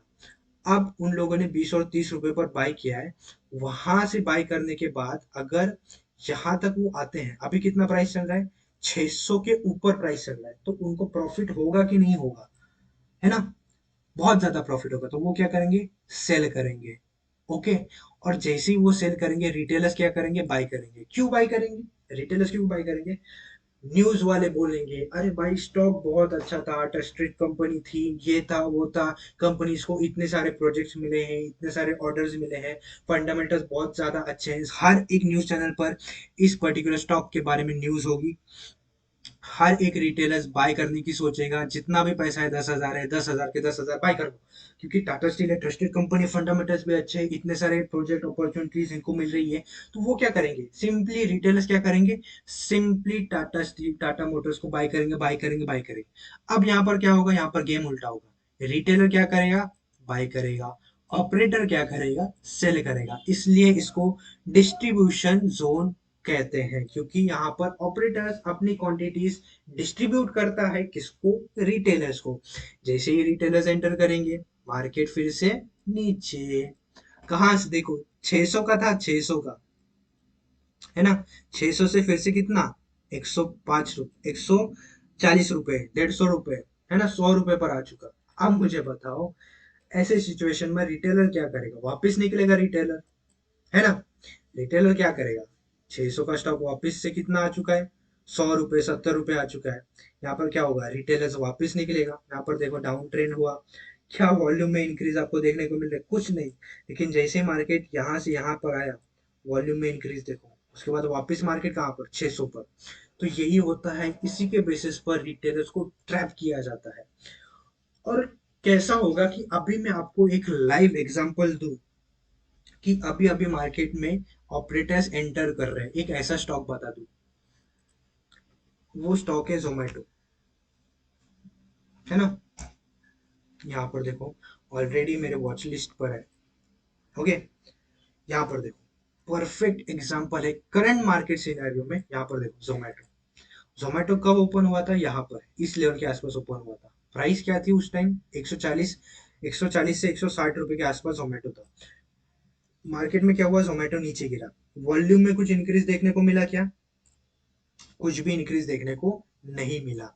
जब रेंज में गया, क्या वॉल्यूम में इंक्रीज है, ऑफ कोर्स वॉल्यूम में इंक्रीज है। तो इसका मतलब क्या है, यहाँ पर कौन आ रहा है, ऑपरेटर जिन्होंने बाय करके रखा था जब जोमेटो को आईपीओ हो आया था। सब लोग बाय कर रहे थे, buy buy buy buy buy. Operator क्या, sell sell sell sell sell. जैसे सेल किया, यहाँ पर रिटेलर्स क्या करेंगे, सेल करेंगे, और ऑपरेटर फिर से बाय कर रहे हैं। ओके, अब आप मुझे बताओ, ये ब्रेकआउट हुआ है, यहाँ पर क्या होगा, यहाँ पर अभी कौन आएगा क्या, कोई नहीं आएगा। यहाँ पर ऑपरेटर अपनी क्वांटिटीज और एग्जीक्यूट करेंगे, और क्वांटिटीज बढ़ेंगे। और जब ये प्राइस, अभी मैं एक्सपेक्ट कर सकते हो, यहाँ पर देखो जितना ये प्राइस है इससे भी ऊपर जा सकता है, 200-300 रुपए जा सकता है, इजीली जा सकता है। लेकिन जाने में थोड़ा टाइम लगेगा। तो ये लाइव एग्जांपल है। अभी देखो, अभी मार्केट भी रनिंग है, यहाँ पर अभी देखो टाइमर चल रहा है 3 घंटे। ओके, 3 दिन एक्सपायरी का बता रहा है ये जोमेटो। तो और यही सही टाइम होता है जब आपको बाय करना चाहिए। ओके, ये एक मैंने आपको तरीका बता दिया कि अगर आप इन्वेस्टमेंट भी कर रहे हो तो इसके बेसिस पर आप इजीली इन्वेस्टमेंट कर सकते हो। इनफैक्ट मैंने भी इन्वेस्टमेंट किया। How many of you want to know my positions. यहाँ पर देखो, यहाँ पर मैं आता हूँ, पोर्टफोलियो का सेक्शन यहाँ पर मैं ओपन करता हूँ। ये रहा पोर्टफोलियो, और यहाँ पर आप देख सकते हो जोमेटो के शेयर्स है कितनी, सी 5 क्वांटिटीज है, ज्यादा मैंने बाय नहीं किए। मैं एक्सपेक्ट कर रहा हूँ कि यहाँ पर जोमेटो और एक और पुल बैक ले या फिर नीचे आए, तब मैं और क्वांटिटीज ऐड करूंगा। मैंने कहाँ पर देखो 82 के प्राइस पर बाय किया था, अभी जोमेटो चल रहा है 93। मुझे प्रॉफिट हो रहा है 58 रुपीज का सिर्फ एक शेयर पर। ओके, 58 रुपीज का प्रॉफिट हो रहा है। यहाँ पर देखो, ये एक इंडेक्स फंड में मैंने इन्वेस्टमेंट किया था। ये सब छोड़ दो, इन्वेस्टमेंट भी मैंने अभी अभी स्टार्ट किया। अब बात करते हैं, वापस से आते हैं हमारे टॉपिक के ऊपर। तो इस तरीके से मार्केट में ऑपरेटर्स काम करते हैं। ये एक तरीका है, और भी तरीके होंगे, आई डोंट नो, बट डाउ थ्री में ये एक तरीका स्पेशली बताया गया है। ओके, अब last and most important point, जो सिक्स्थ पॉइंट है, trend will continue until any clear reversal. Most important point, जैसे मैंने आपको चार्ट पैटर्न में भी बताया, अगर मार्केट ऊपर जा रहा है, जब तक कोई क्लियर रिवर्सल नहीं बनता तब तक मार्केट नीचे नहीं आएगा। क्लियर रिवर्सल का मतलब कोई ऐसा चार्ट पैटर्न जिनमें ज्यादा टाइम लगे, ज्यादा टाइम लगेगा मतलब मार्केट नीचे आएगा। आ गया समझ में, unless trend will continue unless any clear reversal. Okay, अब बात करते हैं प्राइस एक्शन के बारे में। देखो, प्राइस एक्शन तो मैंने ऑलरेडी आपको बता दिया है। कब बताया, जब मैं आपको एम पैटर्न, डब्ल्यू पैटर्न जब सिखा रहा था, वही बेसिक प्राइस एक्शन है। प्राइस एक्शन देखो, 3 टाइप के ट्रेंड होते हैं, एक होता है अप ट्रेंड, एक होता है डाउन ट्रेंड, और दूसरा होता है साइडवेज। ओके, अप ट्रेंड में मार्केट क्या करता है, मार्केट हायर है, हायर है, हायर है, हायर है बनाता है, ये हो गया अप ट्रेंड हो गया। और अगर मार्केट नीचे भी आता है तो एम पैटर्न बना के मार्केट नीचे आएगा, या फिर कोई रिवर्सल चार्ट पैटर्न बना के मार्केट नीचे आएगा, सिंपल। और अगर मार्केट डाउन ट्रेंड बनाता है, मार्केट डाउन ट्रेंड कैसे करेगा, market lower low lower high, lower low lower high, lower low lower high बनाते हुए मार्केट नीचे आएगा, ये हो गया डाउन ट्रेंड। ओके, अगर मार्केट को ऊपर जाना है, वो क्या करेगा, डब्ल्यू पैटर्न या फिर कोई और चार्ट पैटर्न बना के ऊपर जाएगा। सिंपल, यही है बेसिक प्राइस एक्शन। और साइडवेज मार्केट में कभी मार्केट हायर है, कभी मार्केट लोअर लो, कभी lower high, lower low lower high, higher है, इस तरीके से मार्केट बनाता है। तो ये हो गया कंप्लीटली साइडवेज मार्केट। यही है प्राइस एक्शन, और इनके बेसिस पर ट्रेड कैसे करना है ऑलरेडी मैं आपको सिखा चुका हूँ। अगर समझ में नहीं आया, वीडियो को बैक कर लो। अब फाइनल पार्ट की बात करते हैं, जो कि है how to take a trade. Okay, सब कुछ मैंने आपको बता दिया है, लेकिन अब बात करते हैं फाइनल पार्ट के बारे में, how to take a trade. देखो, अगर आपको ट्रेड करना है, आप पहला तरीका है, आप कोई भी ट्रेंड लाइन यूज करो। ट्रेंड लाइन का भी देखो काम यही है, सपोर्ट और रेजिस्टेंस का ही काम है। अगर मार्केट बार बार इधर से सपोर्ट, बार बार ऊपर जा रहा है एक पर्टिकुलर ट्रेंड लाइन से, है ना, तो क्या काम है, ट्रेंड लाइन आखिर क्या कर रही है, मार्केट को ऊपर फेंक रही है, मार्केट को सपोर्ट कर रही है ऊपर जाने के लिए। तो आप ट्रेंड लाइन का यूज कर सकते हो, या फिर कोई सपोर्ट और रेजिस्टेंस का भी यूज कर सकते हो, या फिर किसी भी चार्ट पैटर्न के बेसिस पर आप ट्रेड ले सकते हो। लेट्स सेकंड एग्जांपल, कोई चार्ट पैटर्न बना है, उसको हम आइडेंट उस चार्ट पैटर्न के बेसिस पर आप ट्रेड लोगे। कंफर्मेशन के लिए आप हायर टाइम फ्रेम यूज करोगे कि जो, अगर let's take an example, buy side का ट्रेड है, क्या हायर टाइम फ्रेम पर भी क्या ओवरऑल ट्रेंड बाइंग साइड है कि नहीं, है ना, तो आप हायर टाइम फ्रेम देखोगे, ट्रेंड, ओवरऑल ट्रेंड देखोगे मार्केट का क्या है। उसके बाद आप वॉल्यूम इंडिकेटर का यूज कर सकते हो, बायर ज्यादा है कि नहीं। तो ये बेसिक तीन तरीके हैं जिनके बेसिस पर मैं पर्सनली ट्रेड करता हूँ। Not majority of the time, पहले बहुत ट्रेड करता था, अभी मैंने अपने ट्रेड करने का तरीका बदल दिया है। ओके, ये हो गया बेसिक और advance knowledge about option trading. Okay, but how many of you want more?